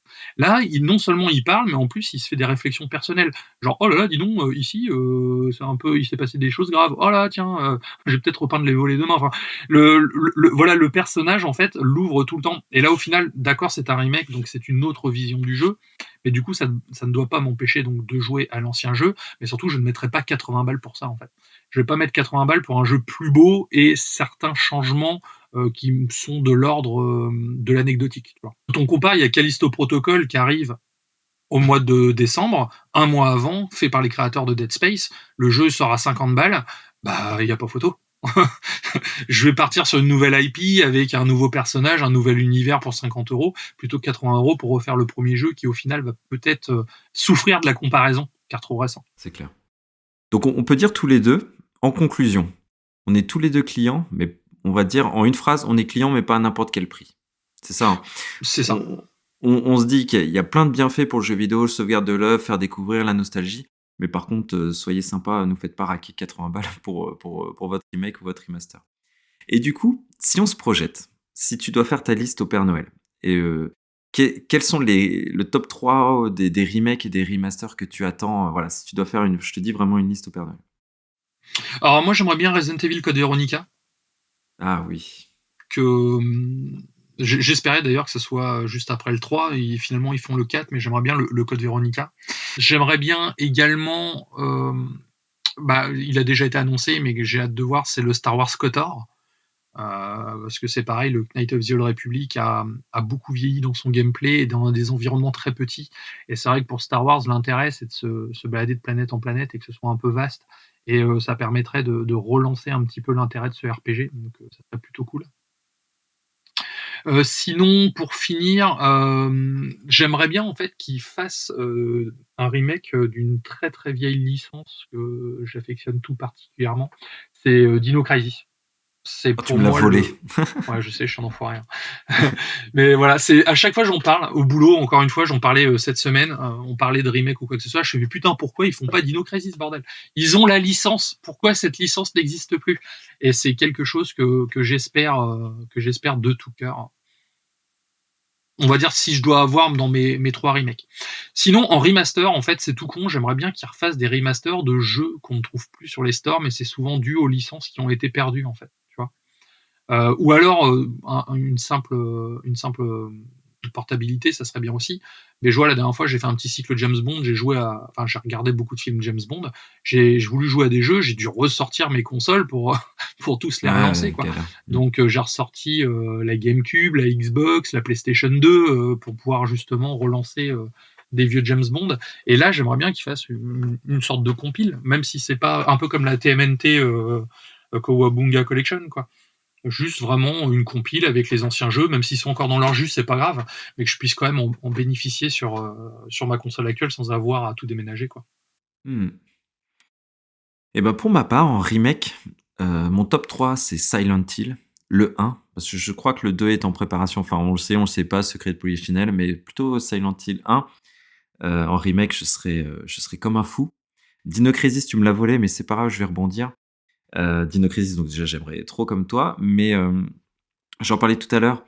Onimusha, la trilogie, donc le 1 a bénéficié d'un remaster en HD sur les consoles PS4 et Xbox. Par contre, je parle vraiment d'un remake, hein. Ça, j'aimerais énormément cette licence en mode remake, un peu à la Ghost of Tsushima. Enfin bref, l'univers est tellement intéressant qu'il y a matière. Et en Final Fantasy, bah moi je suis grand fan de Final Fantasy 8, donc j'aimerais beaucoup, à l'image du 7, qu'ils fassent le même travail. Et en remaster, qui est Tactics Ogre, et j'en ai parlé lors du pilote du podcast. Il va arriver, donc ça tombe plutôt bien. Et aussi Zelda Breath of the Wild. Donc vous allez me dire, mais pourquoi un remaster de ça? C'est parce que j'aimerais bien qu'à un moment, quand même, je sais que Nintendo, ils sont pas trop dans le délire technologie, mais à un moment, il faudrait peut-être quand même la Switch, elle galère un peu. Donc Breath of the Wild, c'est une institution, c'est un jeu qui est génial. J'aimerais vraiment l'avoir en 4K avec des décors, bah, enfin, avec la majestueux à la Elden Ring ou ce qu'on a vu dans les mondes ouverts récemment, Horizon 2. Enfin, vraiment, un épisode 4K de Breath of the Wild, j'adorerais. Et ce qu'ils font pas mal en remaster en ce moment, c'est tous les jeux 2D mais en haute définition à la Octopath Traveler, qui ont vraiment un côté 2D très joli. Bah là, on peut imaginer des remasters de plein de jeux. Ce serait presque du remake du coup, mais les Pokémon ou les Sonic, enfin tous ces vieux jeux de cette génération en 2D, les avoir vraiment dans une 2D haute définition, très très classe. Ça, j'aimerais beaucoup. Et il y a plein de licences à exploiter, ouais. Moi, j'y ai pas pensé, mais j'en parle en plus tout le temps aussi, mais c'est les 2 premiers Metal Gear qui étaient sortis sur MSX à l'époque. Ah bah oui, bien sûr. J'aimerais bien surtout point de vue du scénar, en fait. Vu que le scénar s'emboîte très très bien entre Metal Gear 3 et Metal Gear Peace Walker, enfin même après Metal Gear 5, j'aimerais bien qu'ils réutilisent ce scénario, ces environnements, mais avec le gameplay, soyons fous, de MGS5, quoi. Et c'est quelque chose j'attends. Je comprends pas pourquoi ils le font pas, en fait. Konami a quand même une putain de licence entre les pattes. Justement, ils devraient profiter de cette occasion pour ressortir ces jeux-là, quoi. Bon bah écoutez, ceci va clôturer notre petit débat. Donc on espère que vous aimez ce format. On va en faire de temps en temps. Et si vous avez surtout des idées de format, n'hésitez pas à nous les proposer. On sort des idées de notre chapeau, mais l'idée c'est que ce soit encore une fois un podcast qui vous appartient. Mais avant toute chose, on va passer maintenant sur nos tests. Et je crois que tu veux nous parler d'un jeu qui fait peur, Kira. Alors, qui fait peur, non. Ah bon, bah Alien, Parce ça fait que peur quand même, non? Alien, alors oui, mais on est plus dans le Aliens, tu vois. Donc c'est plus le côté Ah, guerre. Donc vas-y, euh, raconte. la créature fait peur, du coup, mais de par son nombre, plus dans ce sens-là. Oui, pour mon test de la semaine, en fait, je parlais d'un DLC. Je vais pas parler d'un jeu à proprement parler, mais je vais parler d'un DLC que j'ai fait il y a quelques jours, que j'attendais beaucoup, et j'attendais d'avoir l'occasion de le faire en coop pour pouvoir y jouer. Donc déjà, on va parler d'Alien Fireteam Elite. Donc c'est un jeu, un TPS, qui a été développé par Cold Iron Studio et qui est sorti donc en 2021, très exactement le 24 août. Donc dans toutes les bonnes crèmeries, hein, vous l'avez partout, celui-ci. Le jeu, donc, comme je te le disais tout de suite, il est basé sur le deuxième film, donc Aliens. Donc on se retrouve à enchaîner des vagues d'ennemis, un petit peu à la Left 4 Dead, en fait, et les ennemis donc sont des xénomorphes. Ça Oh, reprend la suite de la trilogie Alien, ça se passe très exactement 23 ans après les originaux. Et on joue un Marines, donc on va pouvoir customiser tout au long de l'aventure avec des nouvelles fringues. On peut lui-même lui faire un physique, des choses comme ça. Donc c'est pas la customisation ultime, mais ça a le mérite d'exister. Euh, On se retrouve dans un hub qui est le vaisseau spatial, l'USS Endeavour, qui est le vaisseau des marines justement. Et donc, ils vont répondre à un appel de détresse dans les colonies extérieures. Ils vont aller voir, et là, bien sûr, ils vont tomber sur des vagues d'aliens pas possibles. Donc, le jeu en lui-même, il comporte cette classe de personnages. Après, il y a des classes bonus en fonction des DLC qui sont sortis au fur et à mesure. Il y a une campagne donc de 4 chapitres, et chaque chapitre contient 3 missions en fait. Chaque mission se fait entre une demi-heure et 45 minutes. Je sais pas si tu vois. Donc ça Ouais, fait des ok. chapitres d'à peu près 2 heures. C'est honnête, hein. Oui, c'est honnête, tout à fait, surtout que c'est un jeu qui était sorti à 30 balles à l'époque. Il est jouable en coop à 3, où on peut jouer avec 2 intelligences artificielles, et il y a 5 niveaux de difficulté. Concrètement, la difficulté est un peu vénère, c'est-à-dire que ton joue en normal, ça va. Mais dès qu'on commence à aller dans les difficultés au-dessus, il faut vraiment avoir fait évoluer ses personnages, en fait. Il y a un peu un système de rang à la Call of Duty où on va évoluer notre personnage. Ça va nous permettre de débloquer des spécificités qu'on va pouvoir rajouter, donc soit sur nos armes, soit sur notre perso en direct. Et une fois qu'on a franchi un certain cap, on peut débloquer le mode prestige, donc prestige 1, 2 et ainsi de suite, qui nous permet de redébloquer d'autres spécialisations en fait. Et donc, dans les modes de difficulté les plus élevés, ça nous permettra d'être plus aguerris. Le bestiaire est varié avec plein d'aliens spéciaux. On va retrouver tout comme dans un Left 4 Dead, l'alien qui explose, celui qui te saute dessus, celui qui vient par vague d'ennemis. C'est un peu les troufions de base où là, ceux-là, il faut les flinguer sans commune mesure. Donc c'est un petit peu le jeu de coop par excellence pour le fan d'Alien. Vraiment. C'est un jeu Ok. que je conseille, un double A, hein, donc c'est pas un triple A, c'est pas un jeu à gros budget, c'est plus un jeu fun pour se marrer avec ses potes. Un bon défouloir. Voilà, l'histoire est plutôt cool en plus, donc vraiment, vraiment c'est intéressant. Et là, ils ont sorti leur première extension payante, donc qui s'appelle Pathogène. C'est sorti le 30 août 2022, donc c'était, tu vois, il y a pas longtemps. Et cette extension introduit donc un chapitre supplémentaire, donc un chapitre, 3 nouvelles missions, encore une fois. Il y a 8 nouvelles armes, avec en plus les petits accessoires qui vont avec un son à faire bander tous les pros de la NRA, vraiment. Le son des flingues, c'est ouf.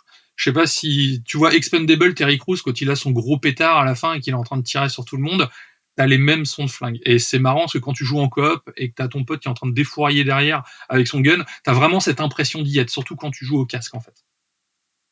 Donc ils ont mis des avantages en plus, des émoticônes, des accessoires, donc le tout classique, et surtout un nouveau type d'ennemi inspiré du film Alien Covenant, donc qui n'est pas le meilleur film en soi. Par contre, la déclinaison qu'ils ont fait des xénomorphes sur ce design-là est vraiment cool, et elle mérite de vraiment changer l'univers. Parce que c'est vrai que les xénomorphes, même s'il y en a plusieurs, on a eu pendant 4 chapitres toujours les mêmes, et ben là on se retrouve vraiment avec quelque chose de différent. Et là, surtout, les missions en fait qui prennent place au départ dans une architecture, on va dire des ingénieurs, comme dans les films Prometheus et Alien Covenant, vont tout de suite changer en fait pour partir plus dans un design de ruche. Et au final, il y aura un côté plus oppressant, car on se retrouve dans un terrain qui va être beaucoup plus exigu, avec beaucoup d'ennemis spéciaux qui vont nous sauter dessus. Et donc, ça implique vraiment un jeu en coop. C'est-à-dire, ton pote, il est par terre, il faut aller shooter l'autre pour aller l'aider, le relever, mettre les tourelles au bon moment. Donc il y a vraiment un côté stratégique et une certaine routine qu'il va falloir apprendre, surtout dans le dernier chapitre de ce DLC en fait. Clairement, on en a pris plein la tronche. Le premier, on s'est pointé, on s'est fait ah ça c'est cool et tout. Et le troisième, on l'a dû s'y reprendre à plusieurs fois parce que c'était vraiment vraiment chaud quoi. Il y a certains espaces ouverts où la défense est très très très limité. Il va y avoir des trous partout. On s'est retrouvé submergé à de nombreuses reprises. On peut pas concentrer le feu sur un seul couloir ou quoi que ce soit parce qu'on peut vraiment se faire attaquer dans tous les sens. Et donc ça nous oblige à être davantage mobile en fait. Donc ça c'est plutôt cool. Et pareil, j'ai jamais autant utilisé le corps à corps que dans ce DLC en fait, parce qu'on se retrouve en déche de munitions. Du coup, on est obligé d'y aller à coup de crosse ou avec le petit pétard. Et ça a le mérite vraiment de changer. Et ça, pour le coup, c'est bon en fait. On a vraiment cette sensation de survie, quoi. Et surtout, pour moi, c'est le plus gros point. C'était le plus gros point noir du jeu, c'est qu'il n'y avait pas de réel boss de fin en fait. À la fin de Fireteam Elite dans la dernière campagne. Il y avait un boss qui était là, mais c'était plus une péripétie, on va dire. Là, ils ont mis un vrai boss. Donc on se retrouve avec un vrai boss de fin dans une pièce. On sait que le boss va arriver, donc il faut se préparer. Donc c'est pareil, on met des mines, des tourelles, des choses comme ça, un petit peu un côté tower defense, tu vois. Et on va se placer de telle façon à pouvoir attaquer ce boss. Et en plus, on a les vagues d'ennemis classiques qui viennent en parallèle, en fait. Donc ça nous oblige vraiment à être aux aguets tout le temps. Et ça m'a beaucoup plu. En plus, le dernier dialogue du jeu suggère une potentielle suite en DLC. Et moi, perso, je suis chaud. On l'a fait à 3 d'une traite sur la soirée, et vraiment, on s'est marré. Pour l'anecdote, on s'est dit, on va faire on va, on va faire des médecins, donc on a tous mis des blouses, tu vois. Donc en fait, on Ouais. était les médecins, sauf les médecins les moins crédibles du monde, tu verrais la tronche qu'on avait. Enfin, on avait des têtes de marines sur le retour avec des blouses de médecins, des lunettes en C'est bon écaille et ça. tout. Et ouais, non, mais c'était les Ghostbusters ou la version Netflix de Alien, mais on s'est vraiment marré, et au final, après, on l'a refait une deuxième fois où là, on s'était tous vraiment habillés en Marines avec notre délire Marines et tout. Et c'est cool, et surtout, les ennemis ne vont pas popper toujours au même endroit, en fait. Il y a un côté un petit peu procédural où il y a certaines scènes où ils vont forcément être là, mais il y a d'autres scènes, il n'y avait pas d'ennemis initial, où les ennemis spéciaux ne sont pas les mêmes, voire il n'y en a pas du tout. Et ça, c'est cool parce que le fait de recommencer les chapitres, en fait, du coup, on s'ennuie pas. Bon, bah écoute, une bonne recommandation du coup. Oui, il coûte 14,99 €, donc 14,99 €. Pour moi, ça va. Bon, c'est peut-être un poil cher compte tenu de la durée de vie, mais il y a un côté vraiment replay value qui est super intéressant. Et pour le fan, moi, je peux que vous conseiller de foncer, quoi. Ok. Ouais, il a l'air de bien compléter l'aventure et c'est ce qu'on attend d'un DLC finalement, donc plutôt chouette. Voilà, et puis vraiment, il n'y a pas que la campagne, c'est toutes les armes à côté, le bestiaire qui a été retravaillé et tout. C'est comme vraiment un petit jeu dans le jeu, en fait. Mhm. Ok. Bon bah écoute, moi ça va vraiment être une autre ambiance, hein. Rien à voir avec Alien. On va plutôt pas dans le futur mais dans le passé.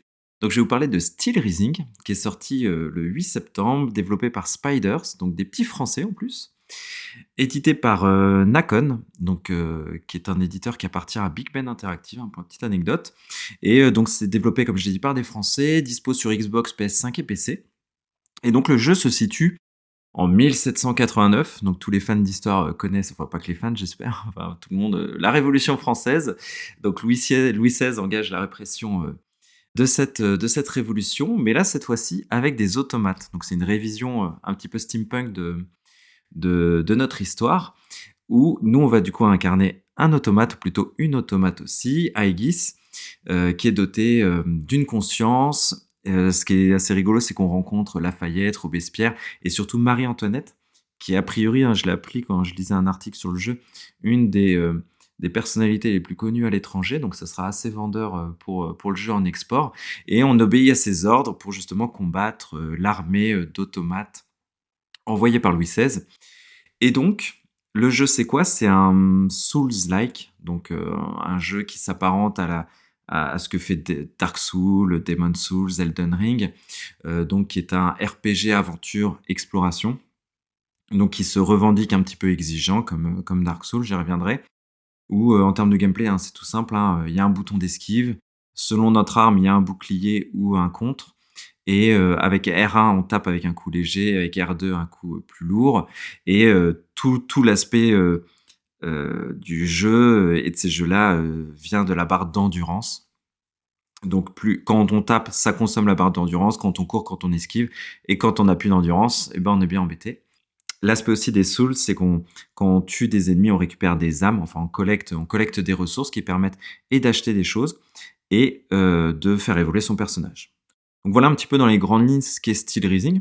Avant de donner mon avis, qu'est-ce que tu penses de cette promesse de ce jeu? C'est un jeu qui me fait de l'œil. J'aime beaucoup le design. Bon, l'univers steampunk, j'en parlais la semaine dernière, enfin il y a 15 jours, c'est quelque chose qui me touche beaucoup au final. Et le principe d'automate pendant la Révolution française, c'est super original, c'est frais. Et j'ai hésité à me le prendre, je t'avoue, j'ai pas mal hésité. Le seul truc qui m'inquiétait un petit peu, c'était le Souls-like, en fait, dans le sens où beaucoup de gens ont essayé d'égaler, mais personne n'a réussi. Donc c'est plus là-dessus où j'étais un petit peu craintif et j'attendais ton retour. Mais c'est un jeu que j'ai vraiment envie de faire pour le coup. Eh ben, écoute, je m'attelle à te faire un retour et à vous faire un retour. Donc, voilà, j'ai posé le décor, on sait comment le jeu se passe et à quoi ça ressemble. En point fort, déjà, franchement, la direction artistique de ce jeu est magnifique. C'est ce qui a dû te faire de l'œil. C'est le côté automate, le côté Paris à l'ancienne. Les décors, on retrouve nos monuments, on retrouve le Louvre, Notre-Dame de Paris, les Invalides, etc. Enfin, artistiquement, vraiment, c'est somptueux. Les musiques sont très belles, l'ambiance, elle est là. Paris est magnifique. Le concept est aguicheur, jouer des automates. Moi, j'aimais bien cette idée. Les automates, ça a toujours un côté un peu fascinant. Donc, je trouvais ça cool. Toujours dans les points forts, on est à 15-20 heures de jeu. Il y a 8 zones qui représentent des quartiers de Paris, évidemment. 8 zones à faire. 15-20 heures, c'est honnête, sachant que moi, le jeu, je l'ai trouvé à 49 € neuf dans une enseigne très connue. Donc 49 € pour 15-20 heures de jeu, c'est très, très correct. En termes d'armes et équipements, c'est ma grande surprise, c'était très varié. On a des armes plutôt axées sur l'agilité, plutôt rapide, des armes plutôt axées sur la force, des armes élémentaires. Il y a de l'électricité, du feu. Donc c'est vraiment un équipement assez varié. Tout le monde va y trouver son compte. Et chaque arme a un pouvoir spécial en plus. Donc en ça, chacun peut trouver son style qui lui convient. Moi, j'ai joué full agilité en perso rapide, etc. Et en autre point positif, qui était d'ailleurs au début quand je faisais mon test, quand je faisais le jeu, c'était un point négatif, qui s'est transformé en point positif au fur et à mesure du jeu, c'est le level design. Le level design, au début, je l'ai trouvé très austère, j'avais des cul-de-sac partout, c'était pas vertical, enfin c'était un peu labyrinthique, pas terrible. Mais en fait, ils ont rajouté dans ce jeu quelque chose qui n'est pas présent dans les Dark Souls ou autres, c'est une sorte d'aspect un peu Metroidvania. Donc petit à petit dans le jeu, en fait, on va débloquer des fonctionnalités ou des compétences qui vont nous ouvrir des nouvelles zones. Donc par contre, il va falloir faire un peu de backtracking, il va falloir revenir sur des zones qu'on a fait avant, mais avec des nouvelles compétences, donc on redécouvre des lieux. Là, on gagne, grâce à un grappin, on gagne un aspect plus vertical et tout. Donc finalement, d'un level design qui était assez ennuyeux au début, très rapidement, enfin non, pas justement, pas très rapidement, mais à partir d'un moment, tout se débloque et ça devient vraiment plaisant de parcourir les niveaux. Les meilleurs niveaux étant d'ailleurs les derniers.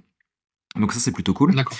Par contre, en aspect négatif, directement lié à ce que je viens de dire, on récupère ces éléments assez tard. C'est vraiment, D'accord, ouais, ok. il y a un dash, un bélier qui permet de casser des portes et un grappin. Et le grappin, on l'a vraiment, vraiment tard, quasi à la moitié du jeu. Ce qui fait que on a déjà beaucoup parcouru le jeu et on nous débloque tout.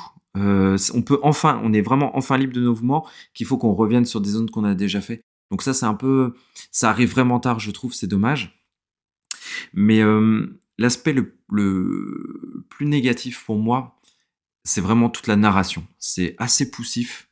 Moi, franchement, je me suis pas mal ennuyé sur les dialogues assez longs, etc. Une mise en scène vraiment au rabais. Des fois, tu arrives dans une zone, tu sais pas pourquoi il y a un flashback qui arrive d'un coup. Enfin, c'est vraiment très bizarrement amené, je trouve. Et c'est desservi aussi par une technique. Franchement, autant artistiquement, le jeu est très beau, autant techniquement, les visages, l'animation, vraiment tout l'aspect technique, c'est vraiment pas terrible, quoi. On voit que c'est un jeu quand même, le budget, il devait pas être très, très, très énorme. Ouais, c'est un petit double A, voire un jeu indé, quoi. Ouais, et franchement, techniquement, c'est vraiment pas ouf.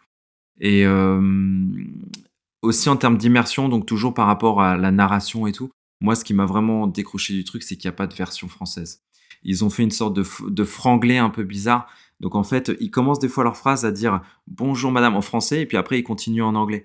Et franchement, alors je sais pourquoi, hein, dans JV Le Mag, il y avait une interview de la boss de Spiders qui expliquait, pourquoi. Parce que, en termes de budget, ça coûte cher évidemment et ils ont privilégié l'international plutôt qu'à vendre le jeu en France. Donc ils ont fait des dialogues en anglais. Mais du coup, l'immersion, Marie-Antoinette parlait en anglais, en faisant une sorte de ouais, moi franchement, ça m'a cassé l'aspect narration. Ça c'est dommage. Et si vraiment donc ça, c'est globalement, je pense que tout le monde peut ressentir ces défauts-là et plus spécifiquement parce que voilà, moi je suis quand même un hardcore gamer des tous les Souls. J'ai trouvé, donc c'est un automate. Moi, j'ai choisi comme classe de compétence une danseuse. Donc, je m'attendais à avoir un perso super agile et tout. Et au final, déjà, le choix de la classe n'influe pas. Et c'est assez pâteau quand même, hein. Quand tu lances ton personnage, quand il marche, au début, c'est un peu lourd. Et après, enfin, c'est vraiment du game feel, hein. C'est les sensations. En fait, il y a plus de sensations. Une fois que ton perso est lancé, c'est un peu, il tangue et tout. Enfin, c'est un peu chelou. Et vraiment, en termes de gameplay, moi, j'ai pas ressenti le génie d'un Dark Souls ou autre. Et aussi, ils ont pas prévu la fonctionnalité de cancel une attaque ou un saut. Par exemple, dans un Dark Souls, tu tapes au moment d'esquiver. Tu peux esquiver à tout moment, ça cancel, ça stoppe ton attaque et tu fais une roulade ou tu fais un contre. Que là, ben, tu fais ton attaque et tu es obligé d'attendre que l'attaque soit terminée pour pouvoir esquiver et tout. Ah, ça génère de la Ce qui fait frustration, que quoi. ça génère de la frustration et c'est moins fluide. Tu parlais de narration tout de suite. Dans les Souls, moi, ce que j'aime beaucoup, c'est la narration par l'objet, en fait. Le fait de découvrir les choses. Il y a très peu de lignes de dialogue au final, car c'est énormément de recherche. On regarde les environnements ou quoi que ce soit. Et en fait, on est un peu un instigateur, un enquêteur dans cet univers. Là, j'ai l'impression que ça a l'air d'être plus scripté quand même. Plus de Ouais, ouais, cinématiques ou plus de... c'est scripté, on va à un point A, un point B pour tel ou tel personnage qui nous demande telle chose. Les discours, enfin les dialogues, moi je les ai trouvés assez longs.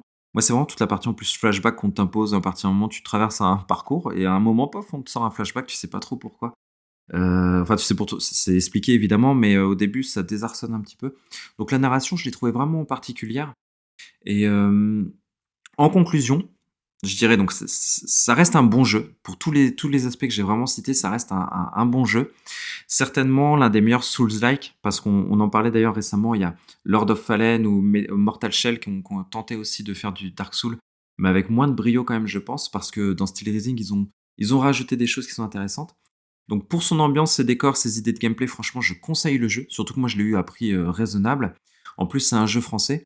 Et pour vous donner un ordre d'idée, la presse a donné jeuxvideo.com par exemple 15 sur 20, Gamecult 6 sur 10, Jeux Actu 14, Journal du Geek 7 sur 10, Actu Gamer 7,5 sur 10. Donc vous voyez, on est quand même sur des notes qui sont honorables. Donc vous y trouverez votre compte. Moi j'étais un petit peu pointu parce que quand même, je vous dis, c'est des jeux que j'ai saignés. Donc il y a des petites choses que j'ai repérées que peut-être ça va vraiment pas vous choquer. Mais en tout cas, pour la direction artistique, le travail fait sur les décors, l'ambiance et tout, franchement, la variété des équipements, le level design qui, au fil du temps, comme je dis, se bonifie, tu peux y aller. Franchement, je te le conseille, Kira, je vous le conseille. Vous attendez pas à un truc qui va vous mettre par terre, mais c'est vraiment un jeu très plaisant, très plaisant. Surtout qu'un Souls-like, c'est pas que de la difficulté dans les combats, en fait. J'ai l'impression qu'il y a beaucoup de studios, tu parlais tout à l'heure de Lord of Fallen et tout, j'ai l'impression qu'il y a beaucoup de studios qui pensent Souls-like, difficulté, mais non, c'est pas que ça. Le Souls-like, c'est vraiment une façon d'appréhender les niveaux, une façon d'arpenter les niveaux, de se battre contre les boss. Enfin, c'est de l'horlogerie, quoi. Et là, au final, c'est pour ça que je dis c'est jamais égalé. C'est que je pense que les personnes qui développent ce jeu ont pas forcément compris ce qu'ils voulaient développer, en fait. Parce que voilà, un Souls-like, c'est difficile, mais c'est pas injuste en fait. Et c'est un peu ce que j'avais pas aimé dans Lord of Fallen à l'époque. Hmm. Là, la difficulté est bien dosée.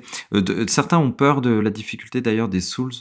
Clairement, Steel Rising, c'est assez facile par rapport au Dark Souls. Donc, faut pas que ça peut paraître exigeant parce que voilà, il y a de l'esquive, il y a du contre et tout, mais c'est quand même nettement plus facile qu'un Dark Souls. Les boss notamment sont vrais, c'est pas du tout c'est vraiment un autre niveau. Donc même les joueurs qui ont peur des Dark Souls à juste titre pour la difficulté, parce que voilà, bien que on va pas faire un débat sur les Souls, mais je pense que c'est à la portée de tout le monde. Mais en tout cas, celui-ci, Steel Rising, franchement, que vous soyez pro gamer ou joueur occasionnel, même en tant que joueur occasionnel, vous pouvez clairement y aller. Est-ce que tu as déjà eu cet argument quand tu conseilles Elden Ring ou un Souls à quelqu'un et qui te dit ouais, je verrai plus tard, là en ce moment, j'ai pas envie de me prendre la tête avec un jeu? Ah oui, bah tout le temps, Non bien mais sûr. Mais j'ai pas envie c'est-à-dire de que me c'est prendre pas. la tête avec un jeu. Oui, oui, alors que franchement, bon, on va pas refaire encore une fois le débat, mais c'est juste de l'apprentissage et vraiment c'est un jeu ce sont des styles de jeu qui valorisent le joueur au contraire, dans lequel on est vraiment en train d'apprendre, s'améliorer avec le temps. Et c'est en ça que c'est des jeux qui sont passionnants. Mais en tout cas, c'est quoi qu'il arrive, pas prise de tête. Ce sont vraiment des jeux qui sont. Bah en fait voilà, c'est pour ça que je voulais parler, que je t'ai posé la question. Parce qu'à chaque fois que je le conseille, quelqu'un est pas trop chaud, c'est genre ah mais j'ai pas envie de me prendre la tête avec un jeu. Je veux dire mais en quoi tu vas te prendre la tête? Le but d'un jeu c'est que ce soit ludique en fait. Genre tu te fais pas fouetter pendant que t'es en train de jouer. Et ça l'est en c'est plus, et c'est ludique. Oui. C'est ça, bon, c'est sûr, c'est pas un jeu avec des QTE, mais au final, ça reste, justement, ça reste un super bon moment à passer ou quoi que ce soit. Et j'ai pas envie de me prendre la tête avec un jeu. Je comprends pas cet argument, en fait. Je sais pas d'où ça sort, ce que ça veut dire. Mais expliquez-moi, ça veut dire quoi? Si jamais vous avez cet argument en écoutant le podcast, et c'est l'argument que vous sortez peut-être à des amis ou quoi que ce soit, dites-nous-le dans les commentaires. Pourquoi? Ça veut dire quoi? Et d'ailleurs, en parlant des réseaux sociaux, je pense que c'est le moment de faire notre deuxième page d'auto-promo, hein. C'est une bonne transition, tout à fait. Je sais pas ce que t'en penses. Ouais. Mais en tout cas, voilà, on l'a dit en début, hein, vous avez la page Facebook qui est animée principalement par Kira avec plein d'actualités. Vous avez notre compte Twitter aussi. Et une page Tipeee pour nous soutenir et nous aider à développer nos concepts et nos podcasts. Bah, globalement, en plus, on est content parce qu'on a des bons retours. Bah, il y a des gens maintenant qu'on connaît vraiment pas du tout et qui arrivent comme ça spontanément en nous disant ouais, c'est bien ce que vous avez fait, ça c'est cool. Ça, en revanche, c'est peut-être un petit peu moins intéressant et tout. Et on prend vraiment note de vos retours. Donc surtout, faut pas hésiter sur YouTube, sur Facebook ou même sur Twitter. N'hésitez pas à commenter. Nos sujets hors sujet, mon cher Kira. Le jeu vidéo, nous avons terminé. Nous avons dit beaucoup de choses aujourd'hui. On vous a préparé 2 sujets hors sujet assez rapides, hein, de toute façon. Je te laisse commencer avec une série que je suis en train de regarder en plus, donc me spoil pas, surtout j'en suis qu'à l'épisode 3. Oui, Vas-y, non, mon je vais pas spoiler. En fait, non, je vais parler vraiment, ça va être rapide, d'une série que j'ai découvert sur Netflix il y a pas longtemps, car beaucoup de mes collègues en parlaient. Je voulais voir à quoi ça ressemblait. Et au final, en fait, je ne savais pas de quoi vraiment ça allait parler. C'est juste l'acteur principal que j'apprécie beaucoup qui m'a donné envie de regarder cette série.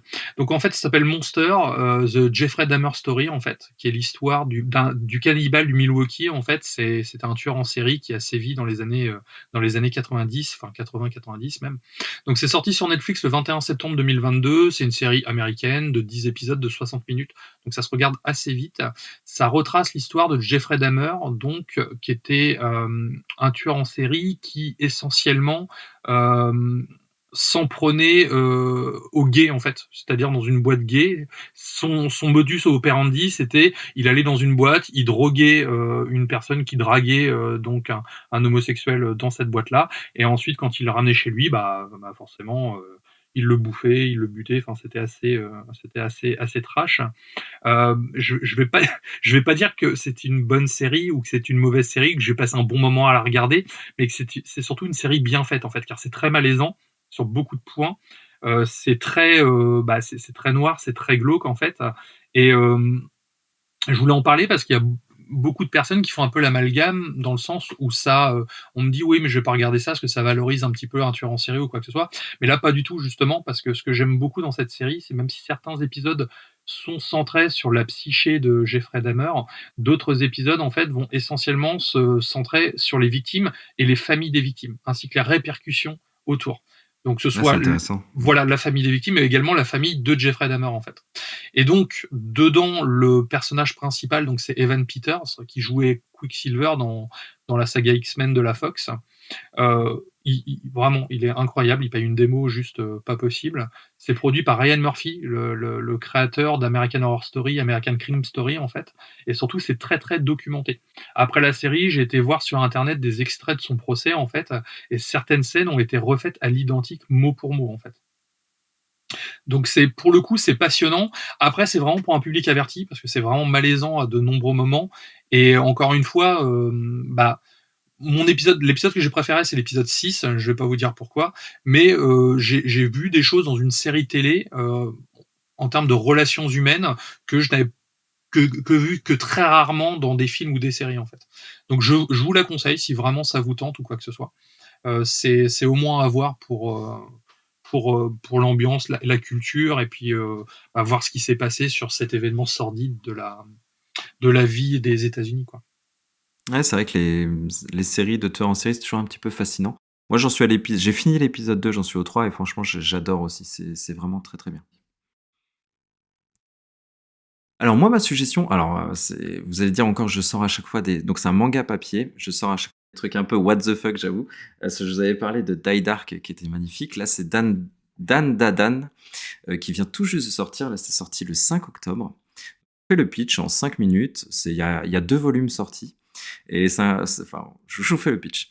Donc, comme souvent dans les mangas japonais, ça se passe dans un lycée. On suit une héroïne qui s'appelle Ayase, un peu badass, un peu vénère, qui se fait au tout début, les premières planches, elle se fait recaler par son petit copain parce que voilà, il est un peu trop entreprenant. Elle le recale et elle retourne en classe, elle voit un otaku qui se fait un peu martyriser. La fille un peu badass, elle prend sa défense. Et là, il y a une sorte de petite une petite amitié qui se lie entre l'otaku et elle. Et sauf que cet otaku, il est fan de paranormal. Mais genre, il croit aux ovnis, Roswell, le lac du Loch Ness. Enfin, on retrouve en plus tous les trucs du folklore paranormal, c'est assez rigolo. Et pour rentrer dans son délire, elle a dit, ouais, cool, bah moi je crois aux esprits. Et là, pensant que l'otaku il serait à fond, il dit, mais les esprits, t'es folle, ça n'existe pas, les aliens, ça existe. Donc il y a une sorte de décalage qui se crée déjà. Celui qui croit aux ovnis et tout, il croit pas aux esprits. Et donc là, il se lance un défi. Et la nana, elle lui dit, bah écoute, prouve-moi que les aliens existent et moi je te prouve que les esprits existent. Et ils partent chacun dans leur coin. Ils sont au téléphone. Elle va dans un hôpital désinfecté où a priori il y a des ovnis et des aliens qui sévissent. Et lui, il va dans un tunnel qui est a priori hanté. Sauf que ce qui se passe, c'est qu'ils rencontrent tous les deux. La nana rencontre des aliens d'ailleurs que des aliens mâles. Et pour leur continuité de leur espèce, ça tombe bien, ils cherchaient une humaine femelle pour se reproduire. Donc là, je vous laisse imaginer, on est dans un manga japonais, donc je vous laisse imaginer le délire. Et lui tombe sur un esprit d'une mamie complètement lubrique, un peu obsédée, qui veut prendre possession de son corps et lui faire des trucs un peu chelous. Donc ça, je vous ai posé le premier chapitre. Voilà, j'ai posé les bases du truc. Je vous en dis pas plus parce qu'après ça se savoure. Hein, c'est un manga qui se veut humoristique évidemment, basé sur du surnaturel et donc au début on est un peu percuté par l'humour ultra décalé et lubrique comme je disais des premières planches, mais finalement et assez vite en plus, il a réussi ce tour de force le mangaka. Il y a une relation assez assez attachante, touchante qui se crée entre ces deux personnages. Le duo fonctionne très très bien. Et pendant tout ce premier volume, on va suivre. Donc le garçon se fait posséder et on va suivre du coup leur aventure pour réussir à le faire se déposséder et en même temps ils croisent des aliens sur leur route pour X ou Y raison. Et le dessin est soigné, c'est très efficace, l'humour est toujours bien dosé. Et comme je vous dis, il y a ce sentiment d'attachement au personnage qui se fait très très vite. Et voilà, j'ai passé vraiment un super moment, je le conseille. Les mangas, en plus, c'est un loisir accessible. C'est 7 euros le bouquin, édité par Crunchyroll. Donc Crunchyroll qui a racheté Kazé, donc maintenant ils éditent leurs propres mangas. Et franchement, à déguster sans modération, c'est surtout les têtes de gondole des mangas. Et j'ai rigolé du début à la fin. Et en plus, avec ce côté, comme je vous dis, attachant au personnage. Et allez-y, foncez, c'est un délice. D'accord, bah moi ça me tente bien en tout cas. Ah bah, je te prêterai les premiers volumes, tu vas voir, c'est trop, trop rigolo. Eh ben écoute, on va conclure là-dessus. Hein. Ça a été un podcast assez dense, plus dense qu'on le pensait. Hein. On pensait faire un peu plus court, mais finalement, de fil en aiguille, on avait plein de choses à vous dire. Est-ce que je te laisse conclure si tu veux, Kira? Oui, bah en tout cas, c'est vrai que c'était intéressant. Il y a eu pas mal. Alors, malgré que les 15 derniers jours étaient plus légers en news, il y avait quand même des news un petit peu plus importantes. C'est vrai que la partie débat nous a pris un petit peu plus de temps, mais c'était intéressant parce que c'est vrai qu'on a eu pas mal de retours sur mais c'est quoi la différence entre un remaster et un remake. Donc c'est vrai que c'était intéressant de le faire du coup. Hmm. Et au final, voilà, là on va arriver dans le dur car beaucoup de jeux vont sortir. Donc on pourra faire des tests peut-être un petit peu plus poussés justement sur sur les prochaines nouveautés. C'est vrai, on a profité de ce podcast avec moins de news pour faire un sujet débat. Et on espère qu'il vous plaira. Et comme on l'a dit, hein, la meilleure des récompenses, c'est de nous contacter, nous donner vos ressentis sur le podcast et d'en parler autour de vous. Et moi, en tout cas, ça a été un plaisir pour moi d'animer avec vous ce podcast et avec toi, Kira. Et je vous dis pour ma part, à très vite. Bah à bientôt.